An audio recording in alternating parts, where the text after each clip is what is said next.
मैंने वैसे वो खत्म कर लिया, लेक्चर देख लिया था और एक्सरसाइज कर लिया था फिर। अच्छा चलो बहुत बढ़िया। बट तो आज हम कॉन्सेप्ट वाइज सारी चीज़ें खत्म करेंगे मैट्रिसेस में, कोशिश करेंगे खत्म करें। वैसे बहुत सारी चीज़ें इसके अंदर हैं। तो मैट्रिसेस में पहले ये बताओ लास्ट टाइम पे। अच्छा आप सर दिल्ली आ गए? हाँ मैं दिल्ली आ गया। अच्छा बढ़िया, वो स्टडी में कैलकुलस की के लिए तरफ। मैराथन, ठीक है रखेंगे रखेंगे। ये ना मैट्रिस डिटर्मिनेंट्स कर लें पहले।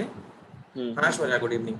मैट्रिसेस और डिटर्मिनेंट्स हम जल्दी से कर लें, फिर कैलकुलस में एंटर ही करेंगे। तो ना मुझे कुछ अनाउंस भी करना है, तो क्लास के लास्ट में वो करेंगे हम लोग। एक मैं ओके डाउट ओके। क्लास रख रहा हूँ तुम लोगों के लिए भी संडे को, तो उसके बारे में बाद में बात कर लेंगे, क्लास खत्म होने पे बात कर लेंगे। अभी ये बताओ 3.1 तो हमने कर लिया, उसके सारे कॉन्सेप्ट समझ लिए। 3.2 लास्ट 3.2 क्लास भी होता कॉन्सेप्ट बताए थे, जैसे मैट्रिक्स का मल्टीप्लिकेशन कैसे होता है, ऑपरेशन ऑन मैट्रिसेस, ये सब समझाया था। है। 3.2 इन लोगों ने घर पे किया है कि नहीं किया है? कर दिया। ईमानदारी से कोई डाउट अगर आया हो तो बता सकते हो। 3.2 नहीं में एक सर। बार दिखाता हूँ फिर तुम्हें याद आएगा। ये देखो 3.2 अगर एक्सरसाइज में दिखाऊं तो तुम्हें शायद याद आए। हाँ ये हमें करना था लास्ट टाइम पे 3.2, ये वाली एक्सरसाइज सबको दिख रही है आई थिंक। हाँ दिख रही होगी, सबको दिख रही होगी 3। Yes sir. तो इसमें पहले ये बता दो कोई डाउट है, किसी क्वेश्चन में कोई परेशानी? No sir. हो गई भी सर। ऐश्वर्या 19 पूछ रही है। 19 कौन सा है? ये दिखाते हैं बच्चा 19। ओके 18 सबने किया है। 18 मुझे देखते ही याद आ गया, क्वेश्चन नंबर 18 सबने किया है। 19 बताते हैं अभी। हाँ। ईमानदारी से बताओ 18 सबने किया है? Yes sir. तो 18 अगर कर लिया फिर बहुत अच्छी बात है। बट अगर झूठ बोल रहे हो तो बोल दो, मैं करके दिखा देता हूँ। या फिर 18 को नहीं ट्राई नहीं सर। करना घर पे जाके, अगर नहीं किया हो तो। 18 में तुम्हें सारी 11th क्लास की मैक्सिमम ट्रिग्नोमेट्री के फॉर्मूले यहाँ पे लगने वाले हैं। तो हाँ 18 को बहुत ट्राई कुछ। करना, ठीक है। 19 देखो 19 पूछा गया है। हाँ ये 19 नहीं किया मैंने, ये वाले वर्ड प्रॉब्लम्स वाले हैं, एग्जांपल्स में भी कुछ करे थोड़े से मैंने। अच्छा ठीक है ठीक है ठीक है। 19 क्वेश्चन नंबर 19 देखो, बहुत ही सिंपल क्वेश्चन है। तुम लोग ना घबरा जाते हो जब वर्ड में लिखा होता है और 4-5 लाइन दे दिया तो फिर और हालत खराब हो जाती है। ऐसा कुछ भी नहीं है, बहुत ही सिंपल क्वेश्चन है। देखो अ ट्रस्ट फंड हैज ₹30,000। एक ट्रस्ट में कोई फंड है 30,000 का। तो टोटल जो अमाउंट है, यहाँ से देखो टोटल अमाउंट जो है उस ट्रस्ट के पास वो है 30,000 rupees. That must be invested in two different types of bonds. तो इस 30,000 को दो बॉन्ड्स में इन्वेस्ट करना है। फर्स्ट बॉन्ड 5% इंटरेस्ट पे करता है, सेकेंड बॉन्ड 7% इंटरेस्ट पे करता है पर ईयर। तो इंटरेस्ट फॉर फर्स्ट बॉन्ड लिखें, फर्स्ट बैंक बोलता तो अच्छा रहता, 5%, और सेकेंड के लिए 7% है। यहां तक की बात clear? Using matrix multiplication determine how to divide 30,000 among the two types of bonds if the trust fund must obtain an annual total interest of 1,800 for the first part and 2,000 for the second part। बहुत ही simple question है। तुम लोग ना, मुझे लग रहा है ये लास्ट की लाइन में थोड़ा कंफ्यूज हो गए। नहीं सर, इसको ना बस लिखने का तरीका बताओ, लाइक मैट्रिक्स में कन्वर्ट कैसे करना, फिर मल्टीप्लिकेशन में कोई दिक्कत नहीं होगी। Yes sir. सर एक बार बस मतलब कि लिखना अच्छा कैसे है? ठीक है, मैं एक बार हाँ बच्चा बन जाता हूँ, एग्जाम में कैसे लिखना है वो मैं पूरा पूरा लिख के दिखा देता हूँ, ठीक है। देखो ए पार्ट, सबसे पहले तो तुम्हें सिंपल इंटरेस्ट का फॉर्मूला पता होना चाहिए। हाँ, P into R into T by principal 100। Into time into rate upon upon 100। 100। तो पर ईयर की बात कर रहा है तो टाइम यहाँ पे 1 रहने वाला है ना। हाँ देखो अच्छा, यस मैट्रिक्स मल्टीप्लिकेशन भी अच्छे से पता होगा। तो फर्स्ट पार्ट सॉल्व करते हैं। फर्स्ट पार्ट में देखो 30,000 को दो बॉन्ड्स में ब्रेक करना है। तो लेट, मैं पूरा एकदम बच्चों की तरह लिख रहा हूं, amount invested in first bond भी X रुपीज। सेकेंड बॉन्ड में कितने इन्वेस्ट करेगा वो? 30,000 माइनस X। 30,000 minus X। हाँ, अगर ये 9th होता तो मैं बोलता कितना होगा, बताओ कैसे आएगा। अब तो तुम जानते हो ना 30,000 में से हाँ X। हाँ, इतने तो सर, इतना तो कर लिया है। अब फर्स्ट में जो इंटरेस्ट है वो 5% है, इसका इंटरेस्ट 5% है, इसका इंटरेस्ट 7% है। तो ये दोनों प्रिंसिपल है, देख रहे हो ना, ये X रुपीज जो है वो प्रिंसिपल है, ये वाला भी प्रिंसिपल है। तो रफ में सोचो ऐसे माइंड में कि दोनों का इंटरेस्ट निकाला जाए। जैसे मान लो इसका इंटरेस्ट I1 बनता है, इसका इंटरेस्ट I2 बनता है। तो इंटरेस्ट का जो सम है वो कितना है? 1,800 है। यस और नो? यस। हाँ इन दोनों ठीक को है। डिपॉजिट करेगा 5% पे, इसको डिपॉजिट करेगा 7% पे, तो जो इंटरेस्ट जनरेट होगा वो सम है 1800 फर्स्ट पार्ट के लिए। हाँ I1 कितना होगा? प्रिंसिपल इनटू टाइम तो 1 ईयर है, रेट अपॉन 100, ये पहला इंटरेस्ट हो गया। I2 इंटरेस्ट कितना होगा? तो प्रिंसिपल इनटू रेट, टाइम वहां पे भी 1 ईयर है और ये है 1800। बोले यहां तक की बात क्लियर? Yes sir. तो अब एक बात बताओ, ये जो x है वो 5/100 से मल्टीप्लाई कर रहा है, ये जो नंबर है वो 7/100 से मल्टीप्लाई कर रहा है। तो अगर मैं इसको इस तरीके से लिखूं, फर्स्ट एलिमेंट को, ये जो फर्स्ट एलिमेंट है इन दोनों मल्टीप्लिकेशन में, उसको मैं मैट्रिक्स में डाल दूं इस तरीके से, ठीक है। अब x को मल्टीप्लाई करना है 5/10 से, हाँ, तो ऊपर लिखो 5/100, फिर नीचे 7/100। 7/100 और अच्छा दिस इक्वल टू 1800। बताओ बात अच्छा समझ? ठीक है। इसको सॉल्व करना है वैसे। करते हैं सर, अभी करते हैं। ये क्लियर हो रहा है कि नहीं हो रहा है? Yes sir. हाँ हाँ, तो हमको डायरेक्टली ये वाला लिखना है, हमको डायरेक्टली ये वाला लिखना है, बट थोड़ा सा कैलकुलेशन इसमें कर लेते हैं। तो इंटरेस्ट फॉर फर्स्ट बॉन्ड वो बनेगा x इंटू 5/100 रुपीज, और सेकेंड बॉन्ड के लिए क्या बनेगा? 30,000 minus x into 7/100 and this many rupees. अब इसको मैट्रिक्स फॉर्म में कैसे लिखोगे? Using matrix form, matrices sir, ये अभी लिखा नहीं हमने, यही तो है ना? नहीं, वो मैं फेयर, तुम लोगों ने बोला था ना फेयर करके दिखा दो। अच्छा अच्छा अच्छा, हाँ हाँ, ओके। करना है, नहीं करूँ कि नहीं करूँ? हमें ये सब नहीं लिखना कर ही है, दो। ये सब नहीं कर लिखना दो है, सर। कॉपी पे ध्यान रखना, ये सब नहीं लिखना है, ये तो समझने के लिए बातें। ठीक है, कर दो अब सर। ये वाली चीज हमको यहाँ पे लिखनी है, तो मैट्रिक्स फॉर्म में कैसे लिखोगे? x मतलब पहले वाली कौन सी मैट्रिक्स होगी, नाम बताओ इसका। ये रो मैट्रिक्स है, कॉलम मैट्रिक्स है, ये वाली जो अभी लिखी है जस्ट? रो ये मैट्रिक्स। ये रो मैट्रिक्स, रो मैट्रिक्स है। हाँ, अभी जो लिख रहे ये हैं वो वाली कौन सी कॉलम, मैट्रिक्स है? ये कॉलम कॉलम मैट्रिक्स। मैट्रिक्स है। हाँ, तो दोनों में ऑर्डर का क्या रिलेशन होना चाहिए जानते हो ना? टू इसका ये ऑर्डर है इसमें 2 रो क्रॉस 1 1 है ना? और इसका 1 और ये क्रॉस 1 1 इंटू क्रॉस 2। 2। हाँ, तो नहीं, ये तो 2 क्रॉस 1 है, 2 यस क्रॉस 1 है, 1 क्रॉस 2 है। 2 क्रॉस 1। एक सेकेंड, नहीं 1 क्रॉस 2 सर, उल्टा बोल। वो मैं वही कह रहा हूँ, 1 क्रॉस 2। ये ना कंफ्यूजन, रो रो एक ही पहले है होती सर है इसमें, कॉलम, तो 1 रो क्रॉस तो 2 एक, होगा। हाँ, अच्छा पहले रोज गिनते हैं। मैं जो लिखता हूँ वो सही नहीं है, ठीक है, मेरी हाँ में हाँ नहीं मिलाना है। 1 क्रॉस 2 ये है, और ये कौन सा है? रो ये कितने वाला हैं? ये 2 2 रोज में। क्रॉस 1। वेरी गुड, और इसका सम कितना है? 1800। तो इसको 1800। सॉल्व भी करना है, ठीक है ना, इसको सॉल्व भी करना है, सॉल्व कर लोगे पक्का? हाँ जी। Yes sir. ये सॉल्व कर लेना। मल्टीप्लाई। सॉल्व करके यही वाली लाइन आएगी, यही वाली लाइन आएगी, वहां से x फाइंड कर लोगे। जैसे मैं लिख ही दूं, अगर 5x upon 100 plus 30,000 minus x into 7/100 equal to 1800, इसको सॉल्व कर लेना। सॉल्व फॉर x, और जब x निकल जाएगा दोनों बॉन्ड्स निकाल लोगे ये वाले, तो वो तुम्हारा आंसर हो जाएगा। आगे कर लेना, ठीक है, ये है पूरा, कॉपी कर लो उसको।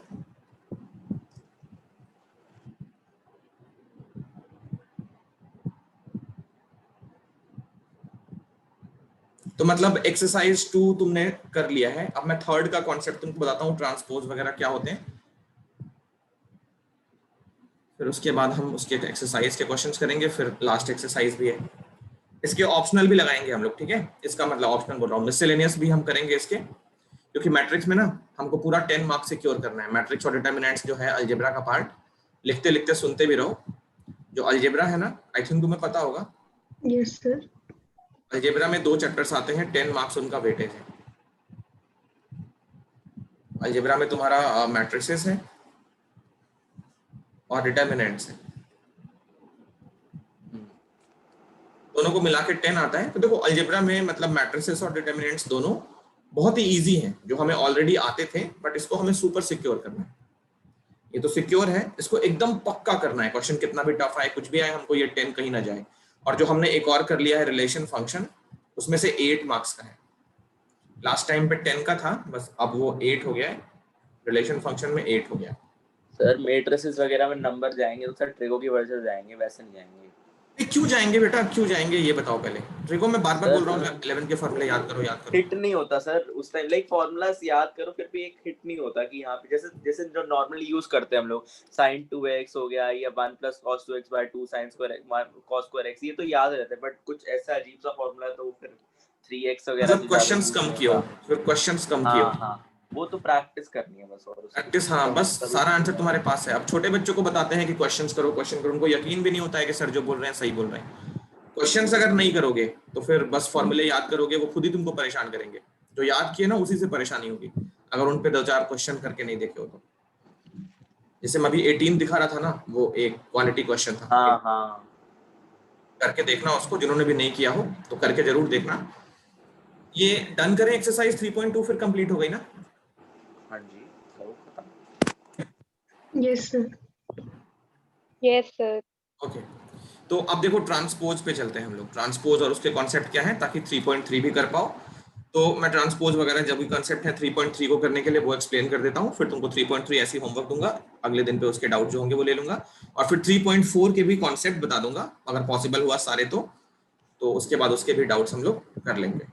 तो चलते हैं हम व्हाइट बोर्ड पे ट्रांसपोज को समझने के लिए। सर देखो एक लास्ट चीज, सर आप ना वो खोलो पेज नंबर नहीं है, मल्टीप्लिकेशन ऑफ मैट्रिसेस ने ना फर्स्ट एग्जांपल दे रखा है, ये 5 रुपए वाला। अच्छा, लाइक ऐसा कोई क्वेश्चन आया तो एक बार उसका भी मैट्रिक्स का एक बार बता दो कि कैसे बना रखा है उन्होंने पूरा। कौन सा एग्जाम्पल? मैं बुक पे वापस आ गया, पेज नंबर क्या है? पेज नंबर सर इसमें दिख नहीं रहा, पीडीएफ 72 में मल्टीप्लिकेशन के नीचे ही है। पेज नंबर 72, मैं अभी आ रहा हूँ। हाँ 77,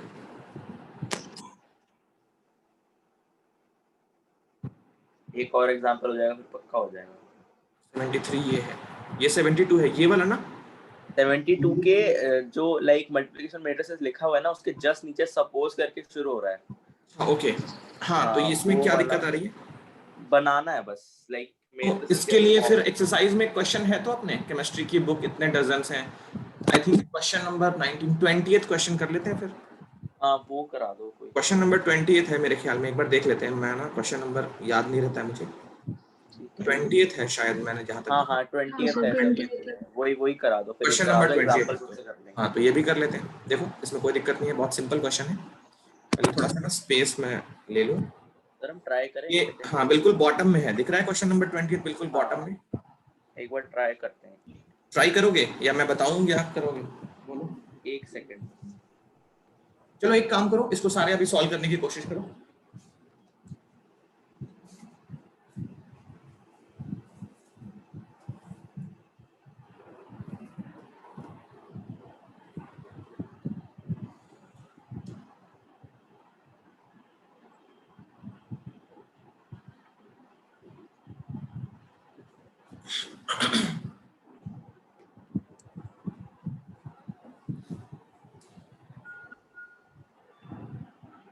तो जैसे कि ये रो मैट्रिक्स और सेकंड वाला कॉलम मैट्रिक्स है। ओके, तो क्या सर लिखे होगे? इसको 12 से भी मल्टीप्लाई करना पड़ेगा ना, 12 क्योंकि से डजन मल्टीप्लाई भी दिया करना पड़ेगा। देखो डजन्स में है ना ये, हाँ हाँ हाँ 12। वो सर मैंने यूनिटी डजन स्केलर लिया ना। मल्टीप्लिकेशन भी करना पड़ेगा।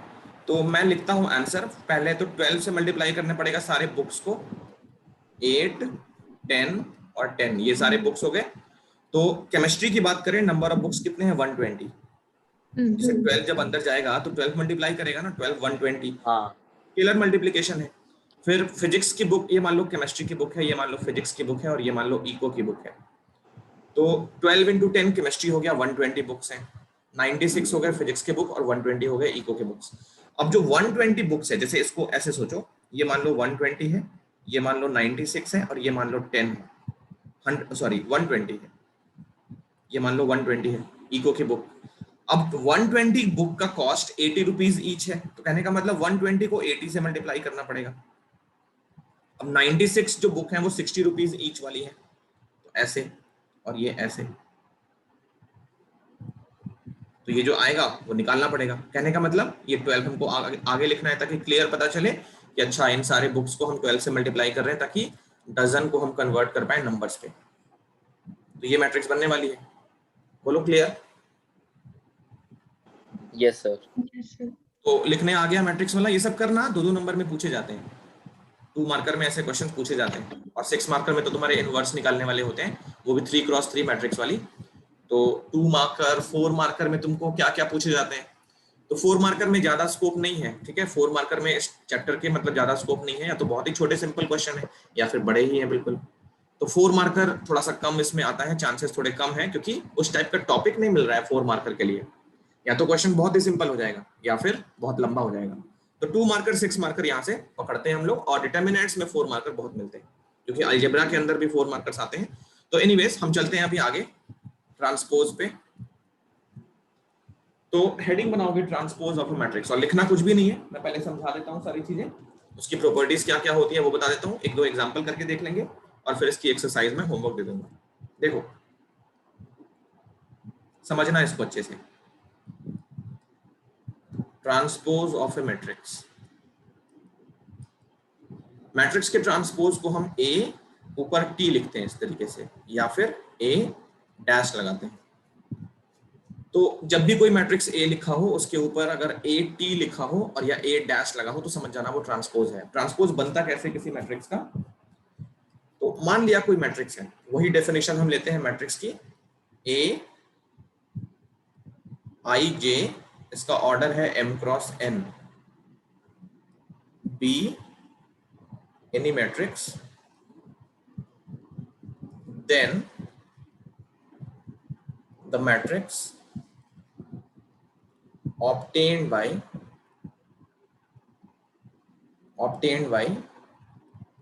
interchanging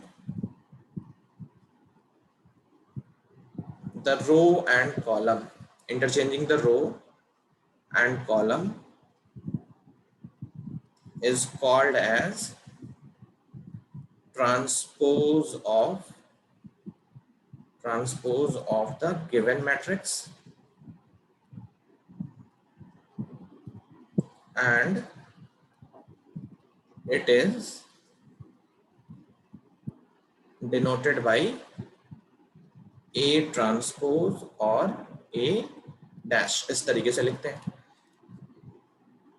ठीक है। तो देखो A अगर मान लो ये वाला है, ओके, तो A का जो ट्रांसपोज होगा वो क्या होगा? A J I, और उसका ऑर्डर बताओ क्या हो जाएगा? Sir n cross m। n cross m, very good. अगर पहले ऑर्डर m क्रॉस n था तो अब ऑर्डर n क्रॉस m हो जाएगा। एक बात का ध्यान रखेंगे हम लोग कि ट्रांसपोज के लिए मैट्रिक्स का स्क्वायर होना जरूरी नहीं है। बहुत सारे बच्चे सोचते होंगे कि ट्रांसपोज निकालने के लिए मैट्रिक्स का स्क्वायर होना जरूरी नहीं है। जरूरी है, ये बिल्कुल भी जरूरी नहीं है। Transpose of any matrix can exist, EXIST, it is not necessary that the matrix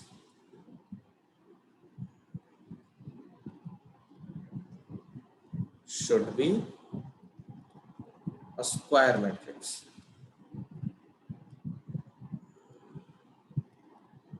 ये बिल्कुल भी जरूरी नहीं है कि मैट्रिक्स कैसी हो? स्क्वायर हो। इस बात को एकदम ध्यान से सुन लेना, ठीक है, ये टॉपिक अच्छे से समझ लेना। ट्रांसपोज किसी भी मैट्रिक्स का निकाल सकते हैं हम लोग, वो जरूरी नहीं है कि स्क्वायर मैट्रिक्स हो तो ही ट्रांसपोज निकलेगा। जैसे एग्जांपल की बात करें, अगर मैं जानबूझ के स्क्वायर मैट्रिक्स नहीं लेता हूं, एक मैट्रिक्स ले लिया हमने 1 2 3 A B C, ये स्क्वायर मैट्रिक्स तो नहीं है। कितने रोज हैं इसमें? 2 रोज हैं, देख रहे हो ना, 2 रोज हैं। और तो इसका अगर ट्रांसपोज निकालना हो A T या फिर A डैश, कोई भी एक सिंबल यूज कर सकते हैं हम लोग। तो कैसे निकालेंगे? रो को ना कॉलम से रिप्लेस करना है। तो पहले रो में जो भी एलिमेंट्स हैं 1 2 3 वो अब कॉलम वाइज आ जाएंगे। दूसरे रो में जो भी एलिमेंट्स हैं वो कॉलम वाइज आ जाएंगे। अब ये जो मैट्रिक्स बन गया उसमें देखो कितने रोज हो गए? 1 2 3, 3 रोज हो गए, और कॉलम और 2 कॉलम्स। ये हमारा ए का ट्रांसपोज निकाल सकते हो। यहाँ तक की बात क्लियर है? अब देखो ट्रांसपोज की ना कुछ प्रॉपर्टीज होती हैं जो हमको क्वेश्चंस में बहुत ज्यादा यूज होती हैं। कुछ प्रॉपर्टीज होती हैं ट्रांसपोज की, और ये सारी प्रॉपर्टीज ना सेल्फ प्रूवन है, मतलब सेल्फ, तुम खुद से प्रूव देख के समझ आ जाएगा कैसे हो रहा है। इसमें कोई बहुत बड़ा रॉकेट साइंस नहीं है, ठीक है। तो properties of transpose of a matrix,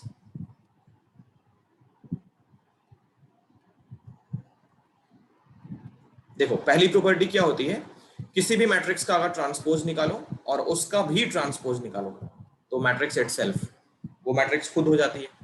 बताओ इसमें कोई परेशानी है? No, sir. Nope. नहीं सर। ऑलरेडी प्रूवन है, मतलब इसको तो देख के ही समझ आ गया, अच्छा ही तो होगा ही होगा। अब जैसे -1 इनटू फिर एक और माइनस लगा दे, एक नंबर है 1, तो 1 का हम एडिटिव इनवर्स निकालें -1, और इस -1 का फिर निकालें तो ये 1 ही तो होगा, नंबर खुद तो होगा। जैसे x है, x का हम मल्टीप्लिकेटिव इनवर्स निकालें और इस नंबर का हम फिर मल्टीप्लिकेटिव इनवर्स निकालें तो नंबर तो x ही होगा ना। तो कुछ चीजें तो अंडरस्टूड होनी चाहिए। अब ये सब चीजों में हमको परेशानी नहीं होनी चाहिए कि इसका प्रूफ अगर पूछ दे तो हमको उसमें दिक्कत आ जाए, नहीं ऐसा कुछ नहीं है, बहुत सिंपल चीज है। तो ये हमारा फर्स्ट प्रॉपर्टी है, बहुत जगह पे यूज करते हैं हम लोग, आज हम इसको देखेंगे भी कहाँ कहाँ यूज करते हैं। नंबर 2 सेकेंड प्रॉपर्टी, देखो कोई भी स्केलर नंबर हो वो मैट्रिक्स को मल्टीप्लाई कर रहा है और इसका ट्रांसपोज है, तो वो स्केलर नंबर हम मैट्रिक्स से बाहर कर सकते हैं और ए का ट्रांसपोज निकाल सकते हैं। थर्ड प्रॉपर्टी, जैसे मान लो a प्लस b, कोई दो मैट्रिक्स का सम है और उस सम का ट्रांसपोज निकालना है, तो इस ट्रांसपोज को हम इस तरीके से डिस्ट्रीब्यूट कर सकते हैं, a transpose plus b transpose. ये माइनस के लिए भी करेक्ट है, ठीक है। तो दो मैट्रिक्स का सम या डिफरेंस हो और उसका ट्रांसपोज अगर निकालना हो तो पहले वाले का ट्रांसपोज कर लो और सम और डिफरेंस को सेम रख के दूसरे वाले का ट्रांसपोज निकाल लो। नंबर 4, अगर प्रोडक्ट है, मान लो दो मैट्रिक्स का प्रोडक्ट है a और b और उसका ट्रांसपोज निकालना है, तो यहाँ पे ध्यान से सुनना इस बात को, फोर्थ वाला थोड़ा सा परेशानी हो सकती है। तो इसमें क्या होता है, ये मैट्रिक्स रिवर्स हो जाती है, इस तरीके से हो जाता है। इस रूल को अच्छे से समझना, ठीक है। a इंटू बी का ट्रांसपोज अगर निकालना हो तो b का ट्रांसपोज इंटू a का ट्रांसपोज, इसको हम रिवर्सिबल लॉ बोलते हैं या रिवर्स्ड लॉ बोलते हैं। रिवर्स्ड लॉ, रिवर्स्ड या रिवर्सिबल लॉ। सर ये सर तभी हो रहा है ना, cos a into b b into a नहीं होता मैट्रिक्स में। हाँ, कम्यूटेटिव नहीं होता है, कई बार तो ऐसा होता है कि a क्रॉस b निकल जाता है but b cross a exist ही नहीं करता है। हाँ, तो ये उसके लिए होता है। इसका एक जनरल फॉर्म भी है, मान लो a1 a2 a3 dash dash dash, इस तरीके से an मैट्रिसेस हैं और इन सब का प्रोडक्ट और उसका ट्रांसपोज निकालना है। सबसे पहले an का ट्रांसपोज, पहली लास्ट वाली पहले आ जाएगी, फिर उसके पहले उसके बाद an-1 का ट्रांसपोज और ये डैश डैश डैश करते करते a2 का ट्रांसपोज और a1 का ट्रांसपोज। इस तरीके से इसका एक जनरल लॉ भी बनाते हैं, जैसे लॉग में होता है ना, log a plus B equal to कुछ होता है, equal to log m plus log n, तो बहुत सारे नंबर्स के लिए भी होता है ना। तो वही चीज है ये यहाँ पे भी, हाँ जनरलाइज कर देते हैं ना स्टेटमेंट को। जनरल फॉर्म हो गया ये कि n अगर नंबर्स मल्टीप्लाई हो रहे हो, n मैट्रिसेस अगर मल्टीप्लाई हो रही हो तो ये फॉर्मूला हम लगा सकते हैं। ताकि कई बार हम ये सोच लेते हैं सिर्फ दो ही मैट्रिक्स के लिए ट्रू है क्या, नहीं ऐसा नहीं है, बहुत सारे मैट्रिक्स के लिए भी ट्रू है। फिर मान लो कोई मैट्रिक्स है, उसका कोई भी ऑर्डर है, पावर मान लो मैट्रिक्स का क्यूब निकालना है, मैट्रिक्स का स्क्वायर निकालना है और उसका ट्रांसपोज करना है, तो बेटर रहता है कई बार बेटर रहता है कि उसका हम ट्रांसपोज कर लें और फिर वही पावर रेस कर लें। ये भी बहुत इंपॉर्टेंट है, ये वाला भी बहुत इंपॉर्टेंट है और ये वाला तो है ही। तो फिफ्थ वाले को समझ लो, जैसे मान लो किसी मैट्रिक्स का स्क्वायर करना है, पहले तो कोई मैट्रिक्स गिवन है, तुमसे बोलता है उस मैट्रिक्स का स्क्वायर करो और उसका ट्रांसपोज करो, तो कई बार हमको क्या होता है, पहले उसका ट्रांसपोज करके स्क्वायर करना इजी होता है। तो इस बात का ध्यान रखना, कोई भी मैट्रिक्स का कोई भी पावर हो और उसका ट्रांसपोज अगर निकालना हो तो अगर तुमको जरूरत पड़ रही है तो पहले ट्रांसपोज निकाल लो, फिर उसका कोई पावर निकाल लो, वही पावर निकालना। तो ये सारी प्रॉपर्टीज हो गई मैट्रिक्सेस की, इनको अभी नोट डाउन करना है, फिर हम सिमेट्रिक और स्क्यू सिमेट्रिक करते हैं। कॉपी करो जल्दी से। सर एक बार फोर्थ वाली बताना सर फिर से। ओके देखो फोर्थ वाले में क्या है, इसे मान लो दो मैट्रिक्स मल्टीप्लाई कर रहे हैं ए और बी, ए कोई मैट्रिक्स है मान लिया और बी कोई मैट्रिक्स है, तुमसे बोला है ए बी निकालो सबसे पहले, तो ए बी एग्जिस्ट तभी करेगा जब ये m क्रॉस n और n क्रॉस p इस तरीके से होगा। Yes sir. मान लिया ए बी एग्जिस्ट कर रहा है, तो ए बी अगर एग्जिस्ट कर रहा है इसको हमने सी मैट्रिक्स ले लिया, ठीक है। मान लिया ए बी का जो प्रोडक्ट है वो सी मैट्रिक्स हो गया। अब सी मैट्रिक्स का ऑर्डर क्या होगा, m क्रॉस p होगा।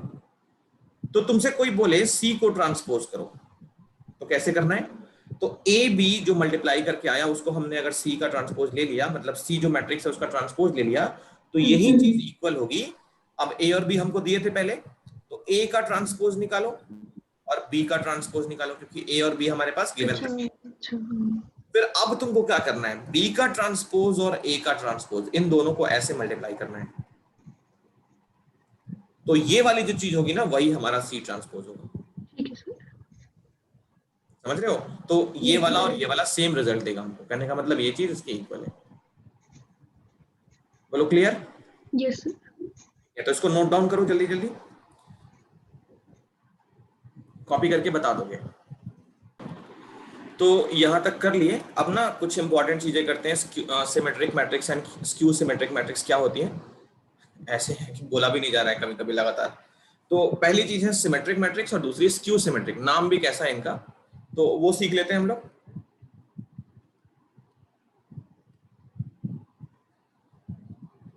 सिमेट्रिक मैट्रिक्स, ये देखो क्या होता है,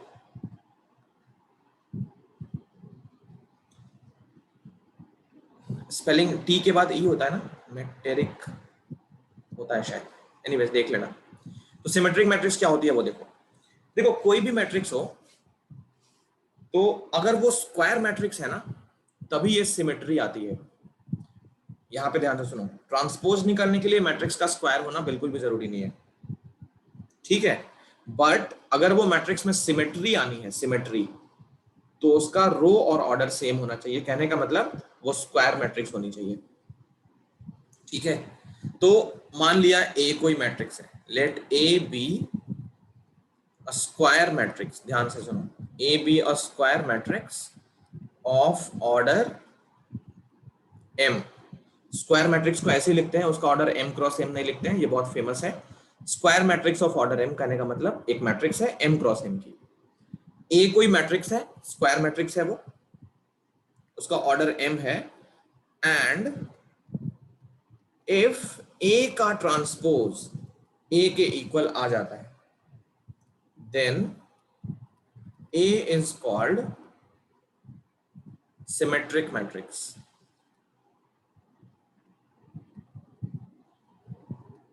एक और है, ए जो होता है वो सिमेट्रिक मैट्रिक्स होता है, ओके समझ आ रही है बात? अगर किसी ए का ट्रांसपोज ए के इक्वल आ जाए तो उस मैट्रिक्स को कैसा मैट्रिक्स बोलेंगे, सिमेट्रिक मैट्रिक्स बोलेंगे। जैसे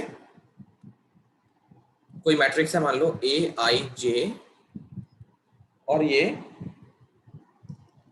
ए जे आई,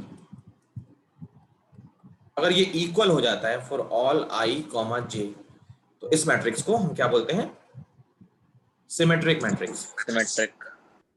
यहाँ पे ए की वैल्यू क्या है, ए आई जे, ये हमारा एम क्रॉस एम का मैट्रिक्स है। यहाँ पे भी एम क्रॉस एम, मतलब ऑर्डर सेम होना चाहिए, एम क्रॉस एम, और ये भी M cross M.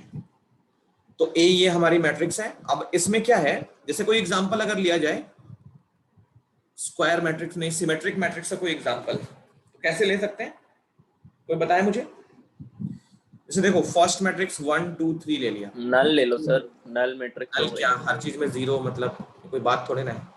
A transpose भी सेम होना चाहिए। देखो 1 2 3 यहाँ पे ले लिया, 1 2 3, रुक जाओ ना, पहले बेसिक बेसिक बातें तो कर लें। डायगोनल मैट्रिक्स, अब जैसे बोले कि इवन नंबर्स के नाम बताओ, तो तुम सब बोल रहे हैं जीरो, मतलब 5 को छोड़ के 2 4 6 8 ऐसे बोल रहे हैं, तुम बोल रहे हैं जीरो। आठ नंबर का नाम बोल रहे हैं जीरो, तो जीरो को थोड़ा सा अलग रखें, बाद में उसको ले आएंगे, पहले जो बेसिक चीजें हैं वो कर लें। तो देखो इस ए का ट्रांसपोज हमें क्या चाहिए, एक सिमेट्रिक मैट्रिक्स का एग्जांपल लेना चाहते हैं, तो 1 2 3 इसका ट्रांसपोज भी लिखते चलते हैं ताकि दोनों मैच होने चाहिए। अब यहाँ 1 2 3 आ गया, मतलब यहाँ पे भी 1 2 3 ऐसे होना चाहिए, है ना। अब यहाँ बताओ क्या लिखें, इसे मान लिया हमने यहाँ पे लिख दिया 0 4 3 1, यहाँ लिख दिया 2 3 1, तो यहाँ क्या लिखेंगे 2 3 1, मैच करते रहना। फिर यहाँ 3 1 2, तो यहाँ 3 1 2। एक बार देख के बताओ, ए और ए ट्रांसपोज इक्वल है, 1 2 3 2 3 1 1 Yes, 3। sir. तो यहाँ पे क्या है, ए और ए ट्रांसपोज इक्वल है। अच्छा नीचे हम स्क्यू सिमेट्रिक भी लिख लेंगे, तो इधर इसका रिजल्ट लिखते हैं, as A equal to A transpose, so A is symmetric matrix. बोलो ये समझ आ गया? Yes sir. Yes sir. थोड़ी देर के बाद हम ये भी सीखेंगे कि किसी भी मैट्रिक्स का, अगर वो स्क्वायर मैट्रिक्स है तो सिमेट्रिक मैट्रिक्स कैसे लिखा जाता है, क्या फॉर्मूला है, थोड़ी देर के बाद सीखेंगे। ओके, ये सिमेट्रिक हो गया। मैंने अभी वही चीज यहाँ पे अप्लाई की थी, तो इतना जल्दी मुझे कैसे मालूम चल गया? मेरे पास वो फॉर्मूला है, मैं बताऊंगा थोड़ी देर में। अच्छा, स्क्यू सिमेट्रिक मैट्रिक्स क्या होती है? स्क्यू सिमेट्रिक,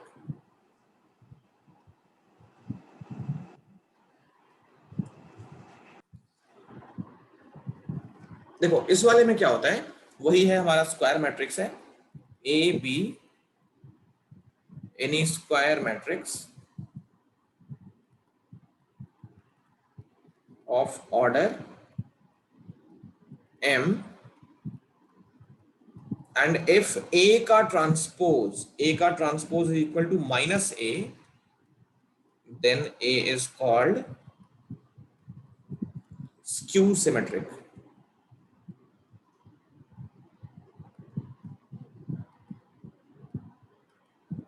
मैट्रिक्स ए का ट्रांसपोज माइनस ए के अगर इक्वल हो जाए तो हम बोलते हैं ए जो है वो स्क्यू सिमेट्रिक मैट्रिक्स है। जैसे मान लो ए का ट्रांसपोज मैट्रिक्स, पहले एग्जांपल के तौर पे बात करें, ए मान लिया हमारा ए आई जे एम क्रॉस एम का मैट्रिक्स है। अब ये हम बनाते हैं, ठीक है ना, ये वाला हम बनाते हैं। तो ए का ट्रांसपोज जब निकालोगे तो क्या बनेगा? ए जे आई बनेगा एम क्रॉस एम का, और ये इक्वल होगा minus of A I J m cross m। तो ऐसे सिचुएशन में ये है for all i comma j। तो अगर ये चीज ट्रू हो जाए, ये वाली, तो हमारा जो a होता है उसको क्या बोलते हो? Skew symmetric matrix. दोनों में डिफरेंस क्लियर है? a का ट्रांसपोज अगर a के इक्वल है तो a हमारी सिमेट्रिक होती है, और a का ट्रांसपोज अगर माइनस a के इक्वल है तो उसको स्क्यू सिमेट्रिक बोलते हैं। इस पे एक क्वेश्चन पूछा जाता है बोर्ड एग्जाम में, 2 मार्कर। एक क्वेश्चन है 2 मार्कर, मैं लिखता हूं क्वेश्चन पहले।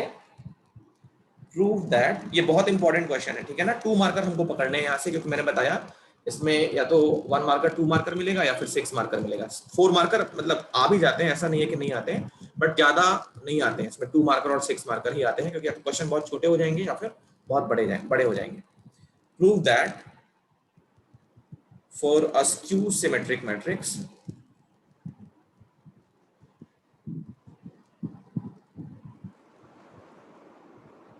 all the diagonal elements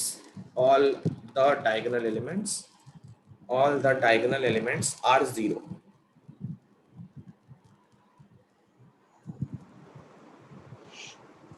ये क्वेश्चन 2 मार्कर है, आता है एग्जाम में बहुत बार। तो देखो इसको ना मैं यहाँ सॉल्व करवाता हूँ, थोड़ा स्पेस कम पड़ रहा है नीचे। तो स्क्यू सिमेट्रिक मैट्रिक्स में क्या होता है? देखो स्क्यू सिमेट्रिक मैट्रिक्स में ए जे आई और माइनस ए आई जे, ये तो इक्वल आता है ना।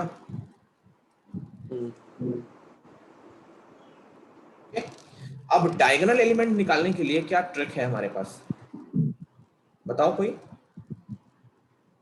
फॉर डायगोनल एलिमेंट्स की क्या प्रॉपर्टी होती है? i इक्वल टू जे ही तो होता है। आई जे के इक्वल। हाँ, आई को जे होता है। यहाँ पे i को j से रिप्लेस करो, a i i, इधर भी हो गया माइनस a i i। यहाँ तक क्लियर बोलो? अगर हमको डायगोनल एलिमेंट्स की बात करनी है तो i को j से रिप्लेस करना है, j को i से रिप्लेस करना है। तो इस वाले को यहाँ ले आओ, ये बन गया 2ai इक्वल टू 0। तो इधर से क्या मिल गया? ai equal to 0 upon two 0 मिल गया। तो ai जो है वो 0 आ गया। कहने का मतलब i और i दोनों सेम है, जैसे a11 a22 a33 a44, तो सारे डायगोनल एलिमेंट तो है। बोलो समझ में आ रही है बात कि नहीं आ रही है? जैसे 3 क्रॉस 3 का मैट्रिक्स हो, अगर स्क्वायर मैट्रिक्स होना चाहिए, तो ai 0, इसका मतलब क्या हुआ? इसका मतलब हुआ अगर मान लो 3 क्रॉस 3 की मैट्रिक्स है तो i कहां सारे पे? डायगोनल 0 होंगे। डायगोनल 0 हो जाएंगे। i मतलब 1 1 1 1 2 2 3 3 3। अब डिपेंड करता है कितने क्रॉस कितने की मैट्रिक्स है, ये सारे की वैल्यू 0 है। तो ऐसी मैट्रिक्स में क्या होता है? डायगोनल एलिमेंट तो होते हैं ये, ठीक है। तो क्या ना, ये 2 मार्कर है, ऐसे ही आते हैं छोटे छोटे। तो इसको ना कॉपी कर लो आराम से, कॉपी करके इन्फॉर्म करना, फिर हम आगे चलेंगे। Yes sir.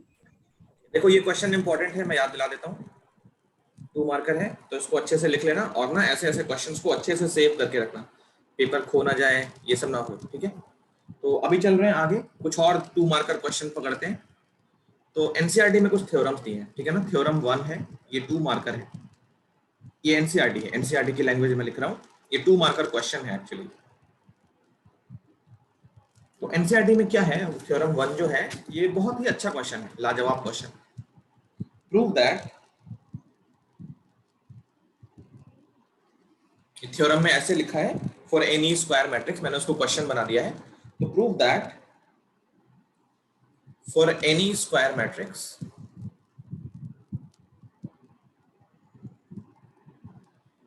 For any square matrix A with real entries, real entries मतलब उसके एलिमेंट जो है वो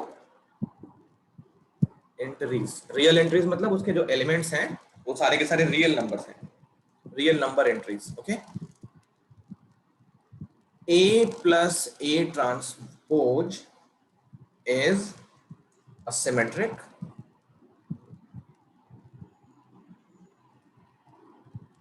and A minus A transpose is skew symmetric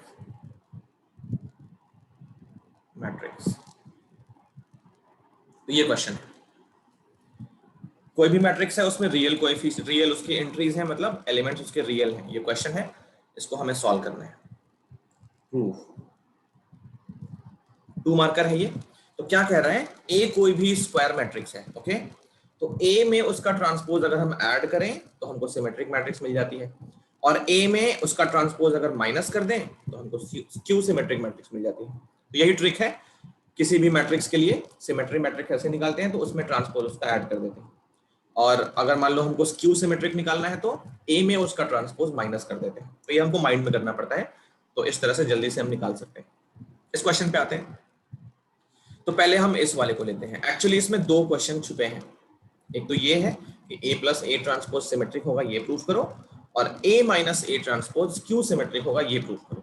तो फर्स्ट पार्ट करते हैं इस क्वेश्चन का, और इस वाले को ना हम ऐसा कर लेते हैं, A प्लस A ट्रांसपोज को हम कोई नई मैट्रिक्स B ले लेते हैं, ठीक है। तो B हमने इसको ले लिया। अब B जो है उसको हमें क्या प्रूफ करना रहेगा, तो अगर हमने ये अज्यूम कर लिया, देन हमारे लिए जो 2 प्रूव होगा वो क्या होगा, B is a symmetric matrix. Sir ये हो गया शायद, मतलब मैंने लाइक ऐसे किया कि मैंने ना ट्रांसपोज ले लिया पूरे का। हाँ, very very good, very good, very good. उसको सॉल्व करके दोनों ही हो गए, देखो माइंड में सॉल्व करने लगे, वेरी गुड। तो अगर B को सिमेट्रिक करना है, पहले ये कंफर्म करो कि अगर इस वाले को हमने B ले लिया है तो अगर B को हम सिमेट्रिक कर दें तो काम हमारा हो जाएगा ना। कंफर्म करो सारे, पहले हमें ये प्रूफ करना है A plus A transpose symmetric है।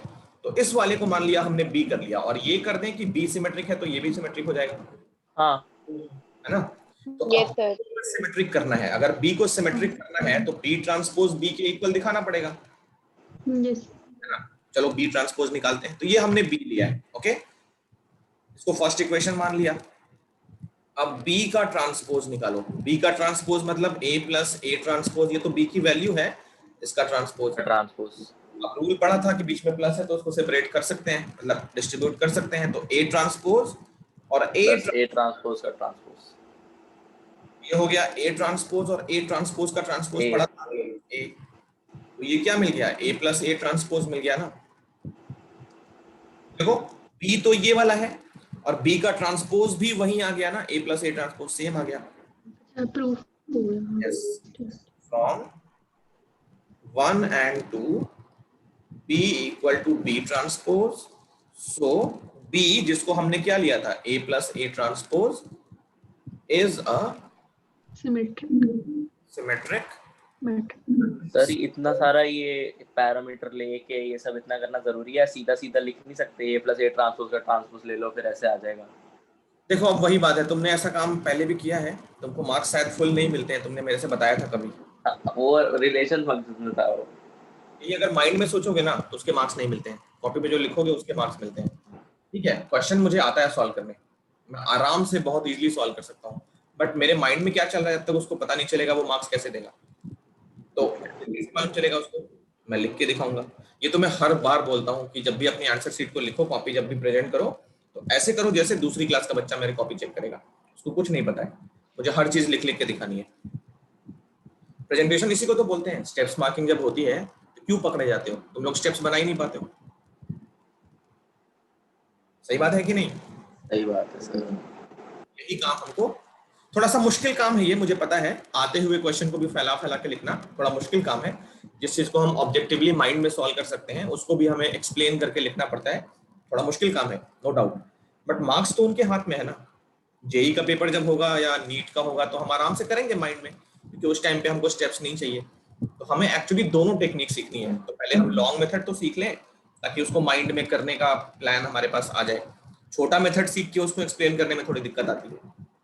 तो बेटर रहेगा कि बड़े बड़े मेथड सीख लो, उसके बाद माइंड में करो वो सब काम। ओके, तो अब चलते हैं सेकंड पार्ट पे। सेकंड पार्ट करना चाहोगे क्या? कर लिया।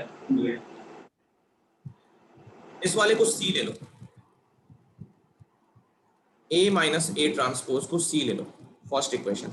अब सी को अगर स्क्यू सिमेट्रिक करना है तो हमारे लिए टू प्रूव में क्या होगा, सी का ट्रांसपोज माइनस सी के इक्वल होना चाहिए। -c। चलो सी का ट्रांसपोज ले लो। सी का ट्रांसपोज मतलब ए माइनस ए ट्रांसपोज और इसका भी ट्रांसपोज। तो ये बन गया A transpose minus A transpose का ट्रांसपोज, ए ट्रांसपोज माइनस ए। अब तो ये तो देखो यहाँ पे ए माइनस ए ट्रांसपोज था, ये ए ट्रांसपोज नेगेटिव कॉमन ले लो। कॉमन ले लो, ए माइनस ए ट्रांसपोज। ये कितना बन गया, माइनस सी बन गया। इसको कर लो इक्वेशन 2, प्रूफ। का ट्रांसपोज माइनस सी आ गया, हो गया ना प्रूफ। यप।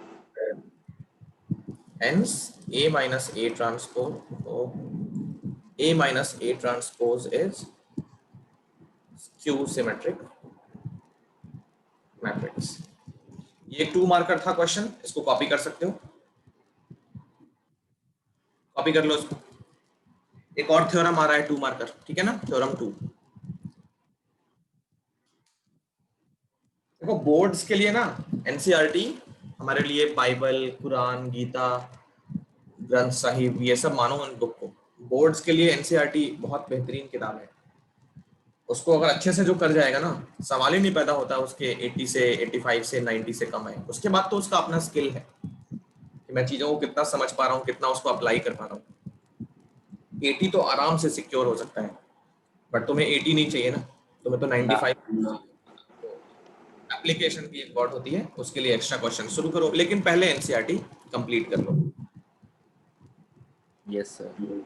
दिसंबर तक हम यही करेंगे, एनसीईआरटी पूरा एकदम अच्छे से चाट जाएंगे और फिर जनवरी फरवरी में पूरी टेस्टिंग होने वाली है।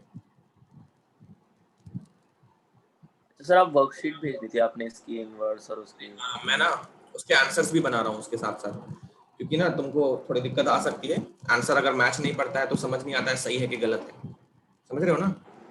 तो अगर मैं वर्कशीट से भेज दूं, तो उसका आंसर अगर उसमें साथ में ना हो या थोड़ा सा एक्सप्लेनेशन अगर ना हो, तो फिर वही बात होगी, वर्कशीट के लिए भी एक क्लास लगानी पड़ेगी, सारे क्वेश्चन मुझे सॉल्व कराने पड़ेंगे, क्योंकि तुम्हें फिर पता नहीं चलेगा ना कि सही है कि गलत है। सर वो हिंट मिल जाता है फिर सॉल्व करते करते। देखो मत उसको, बस लास्ट में हिंट नहीं दिया बेटा, क्वेश्चन दे दिया इतना बड़ा सा 1 5, बस ये लिख दिया है।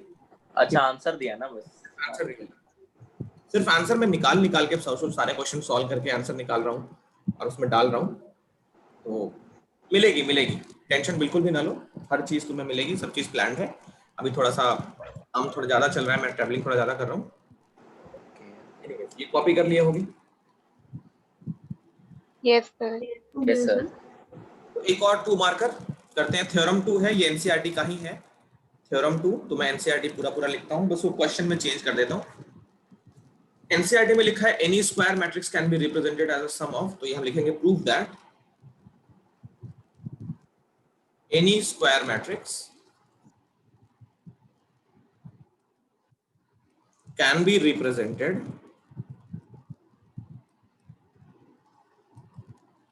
represented as the sum of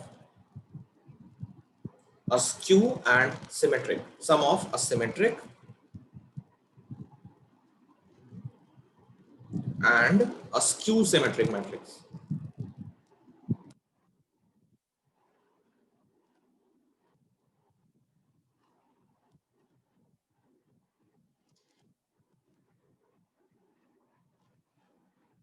मतलब कोई भी स्क्वायर मैट्रिक्स को हम दो मैट्रिक्स के सम में लिख सकते हैं, जहां पे पहली वाली कौन सी होगी, सिमेट्रिक मैट्रिक्स होगी, और दूसरी वाली स्क्यू सिमेट्रिक मैट्रिक्स होगी। ये प्रूव करना है हमको। कोई भी स्क्वायर मैट्रिक्स को हम दो मैट्रिसेस के सम के फॉर्म पे लिख सकते हैं, जिसमें से पहली मैट्रिक्स सिमेट्रिक होगी और दूसरी वाली स्क्यू सिमेट्रिक होगी। ये क्वेश्चन है। क्वेश्चन क्लियर बोलो? Yes, sir. ये भी yes too sir, marker question तो इंपॉर्टेंट मार्क करोगे, ये 2 मार्कर है, ये भी 2 मार्कर है, एनसीईआरटी का थ्योरम 2 है। चलो कैसे प्रूव करोगे, कुछ आइडिया है किसी के पास? सर सोच रहे हैं, एक सेकंड। तो 2 मिनट का टाइम दे रहा हूं मैं, करने की कोशिश करना नहीं है, ठीक है? टेंशन फ्री होके करो।